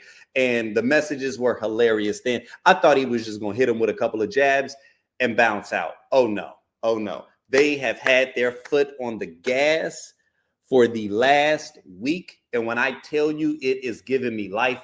Every time I see those all cap messages, see, before I used to cringe because you knew that was a Trump tweet. And I don't follow Trump. I've never liked Trump, you know what I mean, on any social media platform. But you can't run from him because he's the president of the United States. So no matter what hellbrain thing he decides to put out there, it becomes news. It doesn't matter how ridiculous it is. It's news because of the validity of that office. So you could not run from it. And every time I would see that all caps, broken English, it would just infuriate me. But now that Camille Zapata, through the voice of Gavin Newsom, is at the helm, oh, chef's kiss, y'all. Chef's kiss. I don't even want to say go to Twitter because, you know, it's still a shit show over there, but go to Threads and just type in his name. Somebody has taken screenshots so that you can see the exchange. Oh, man. The way he's calling these people out. He called out one conservative congressperson that I believe was gay. And, you know, Camille, through the voice of Gavin Newsom, called him someone who I can't remember because of this picture. It just looked crazy. And so Tammy Lauren, who, for those of you that don't know, was like one of the former White House press correspondents, something like that or whatever. But she's just like a conservative voice now, just a blowhard, very annoying. She comes in and then all of a sudden tries to take the different voice of basically like saying, oh my God, I can't believe that you would do this and would call out a Republican that's also, you know, basically trying to be politically correct, and all of a sudden she's socially conscious. The response was, Tommy, you sound woke. Oh my God. You talk about just brilliance with the clapbacks. The clapbacks, because they're not just being mean, they're showing we actually do this shit better than y'all do. And I cannot begin to explain to you all how much it just fills my spirit to just know that someone is waging a fight and that this fight appears to be working, right? And some people want to call it childish. Some people want to say that they think that it's beneath the office. I think what he is doing is holding up a mirror to the Republican Party, and he's saying what's good for the goose is good for the gander. And I dare you all to say something about it, because it's almost nearly impossible for you all to reprimand him, but then you all have been permitting it for Trump for the last 12 years. Like, literally, what are we talking about, y'all? What are we talking about? And so because, and the thing about Republicans is they're comfortable being hypocrites, right? Because they're still hopping on Fox News and they're still talking shit, and they're still, they got a ton of things to say about this, right? Like, they are still very much agitated and trying to talk about it. But the reality of it is that they don't have any legs to stand on. And it is fascinating to watch. So within the last couple of days, you haven't really seen Trump with his any tweet that he's made. It's sensibly worded. Like, it's almost like he stole the secret weapon from Trump. I cannot begin to tell you how brilliant of a maneuver that this was for so many reasons, right? For one, we all know Trump is a narcissist. You can't call a narcissist a bad guy. You can't call him an enemy. You can't call him a fascist. None of those things matter. What you do, and what works apparently very effectively, is ridicule, is mocking. It's making fun of them, right? Because they wanted to be the bad guy. They wanted to be the enemy. They want to be the villain. But when we start to hold the mirror up and collectively we're laughing and making fun of you, oh no. Now all of a sudden they don't know what to do, right? Because see, before they were the bad guys. Trump was the funny man. Trump was the one that was making fun of all the woke liberals. And now all of a sudden, with just a few tweets and a new voice behind Gavin Newsom, it's almost like they've stolen the swagger that Trump has used for the last decade, right? The bullhorn that he's used from the bully pulpit, he can no longer use, because Gavin Newsom, who's a much more intelligent, attractive, and sensible individual, utilizing the voice of Camille Zapata, who's way craftier, way more intelligent, and way more creative than anybody that's working on Trump's team right now. It's like, you all are not going to win this battle. And when I tell you, his shit is popping off right now. It is popping off. And in between him roasting them, he's also getting out important information, right? Because any one of those little tactics that they try to use, like, I want to say that there was an accident that happened in Florida.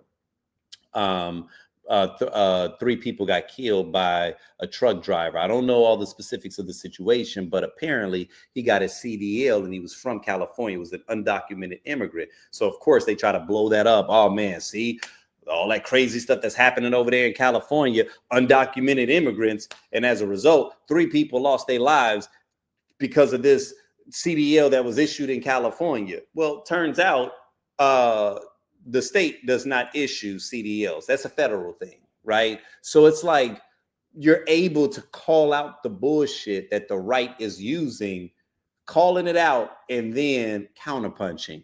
It's such a brilliant tactic, and it's funny because when you read the tweets, you cannot help but to read it in Trump's voice, right? They're using the same level of bravado, same broken English, same Anytime that he's talking about one of the conservative commentators, he uses the little jokes, ridiculing like little nicknames that they come up with. And some people might feel it's mean spirited.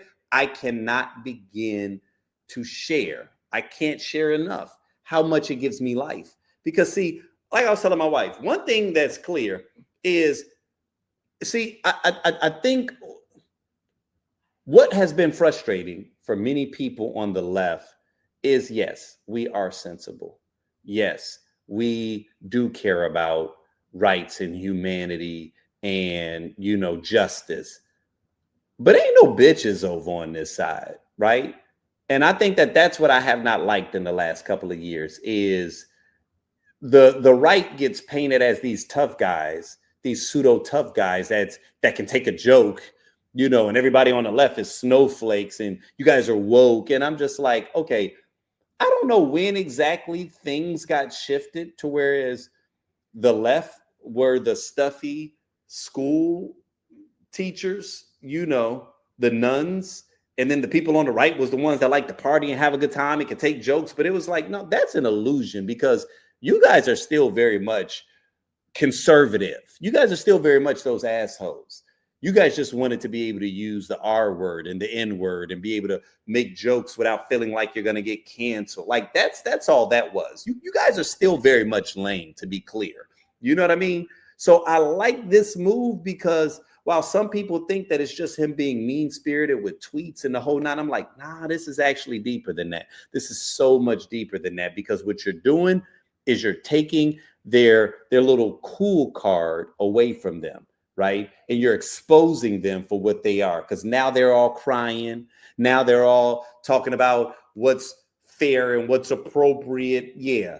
Thank you, Gavin Newsom. Thank you for your entire team for snatching off the mask. This almost feels like in Scooby-Doo. Remember at the end of Scooby-Doo when they would put them, they would finally have them handcuffed and they would be like, yeah, and now we get to figure out who it is. And they would snatch off the mask and then you got to see who was really the bad guy the entire time. That's what I feel like this is right now. Like, thank you for snatching off the mask so that we can really reveal them for who they are. And when Trump can no longer bully, because every time that he's throwing a jab, Newsom and his team is punching him and counterpunching him and like bodying him up. Yeah, you will start to notice a tide is going to shift because I think what's going to happen is Gavin Newsom and his team is going to encourage other Democrats to not only one, see that this is working, but two, they're going to start to pick up momentum, right? Because social equity is important. It's very important. That's how Trump got to his position because socially people revered him. And then when he started making the jokes and he seemed like the tough guy, he was who everybody wanted to align with. But what happens when you make the big bad wolf look like the coward that he actually is? Then everybody that's aligned with him has one or two choices. You can either sink on that ship with him and look lame with him, or look like a loser right along with him and be the subject of ridicule as well, be the subject of mockery as well, or you all are going to start to slowly inch your way back, right? All of a sudden, your voice is going to dampen a little bit because you're going to know that heat that Trump is getting, you're going to see, man, if they bodying Trump like that, I know they'll body me like that. And you clearly don't want to go toe-to-toe with Gavin Newsom and his team right now. So I'm excited about just them utilizing this voice. I'm excited about what looks like them mounting a strong defense and what is also appearing to be a bit of an offense, right? Like this feels good. It feels good. And it just feels like finally, we can take some sort of a breath. And y'all, this is far from over. It just feels good to know that people are starting to use their voices, in an effective manner. There is more that I want to talk about. I'm going to save it for next week, just to give you a mild insight. One of the things that I do want us to start being more mindful of, you know what? Matter of fact, without even going into the fullness of this message, I'll just say this much. As much as I do appreciate what Gavin Newsom is doing, it's not to downplay the efforts and the work of the countless other individuals that are putting in the work and that are fighting and doing whatever it is that they can, to hold the line, right, and to move progress forward. One of the things that I have been saying a bit online that I think, we're going to have to get under wraps is this need to cannibalize our own, right? This need to start talking about Gavin Newsom, and every time his name comes up, you got to mention all the other candidates that you like more. And oh man, he threw trans people under the bus, or yeah, well, what about with the homeless people? And it's like, I shared recently with someone that I don't even know why y'all are thinking about 2028 right now. Like, if you are thinking about presidential politics and we haven't even made it to the midterms right now, you're not on the wrong page. You're not even in the right book or the right subject, right? Like, literally, we are fighting for the future of this nation. Those of y'all that are so caught up because you're so afraid that it looks like Gavin Newsom is getting steam. And anytime anybody even talks about presidential politics, it's like, y'all, there may not be free and fair elections in 2026, and you're worried about who's going to be the appropriate candidate in 2028. I need y'all to lock in, right? Ride the wave. If this is a wave, ride the wave, because that is what we are attempting to do, is disrupt fascism, right? We are trying to steal the wind from their sails. And, it's one of them things where it's like, listen, you don't have to agree with every single element and aspect of who he is and every position that he holds. Like, when did we get to this space? I was just talking about that with Krishan a moment ago, right? Where it's like everything becomes so polarized nowadays, where it's like if a person doesn't agree with 100% of who you are, then they become your mortal enemy. And I get it. There are some people that hold some really ridiculous views, and you got to say to yourself, yeah, I have to disassociate myself with you. But when I see all of this ridiculous fighting that happens on the left, that's fucking ridiculous. It's ridiculous, right? That we are having these conversations constantly where we are attempting to cannibalize one another. And it's like, listen, I'm not saying we got to be We Are the World, but like, what we need to do is learn how to work together. Because again, this ain't about who's going to be the candidate to carry us beyond 2028. It's like, no, stay focused. Stay here in the present. It's almost like that scene in Fight Club when that dude kept trying to dream and go away to this other realm, and Brad Pitt's character was slapping him like, no, focus on the pain. Stay right here in the present, because that's the only place that you can be effective. You are not going to be effective worrying about 2028.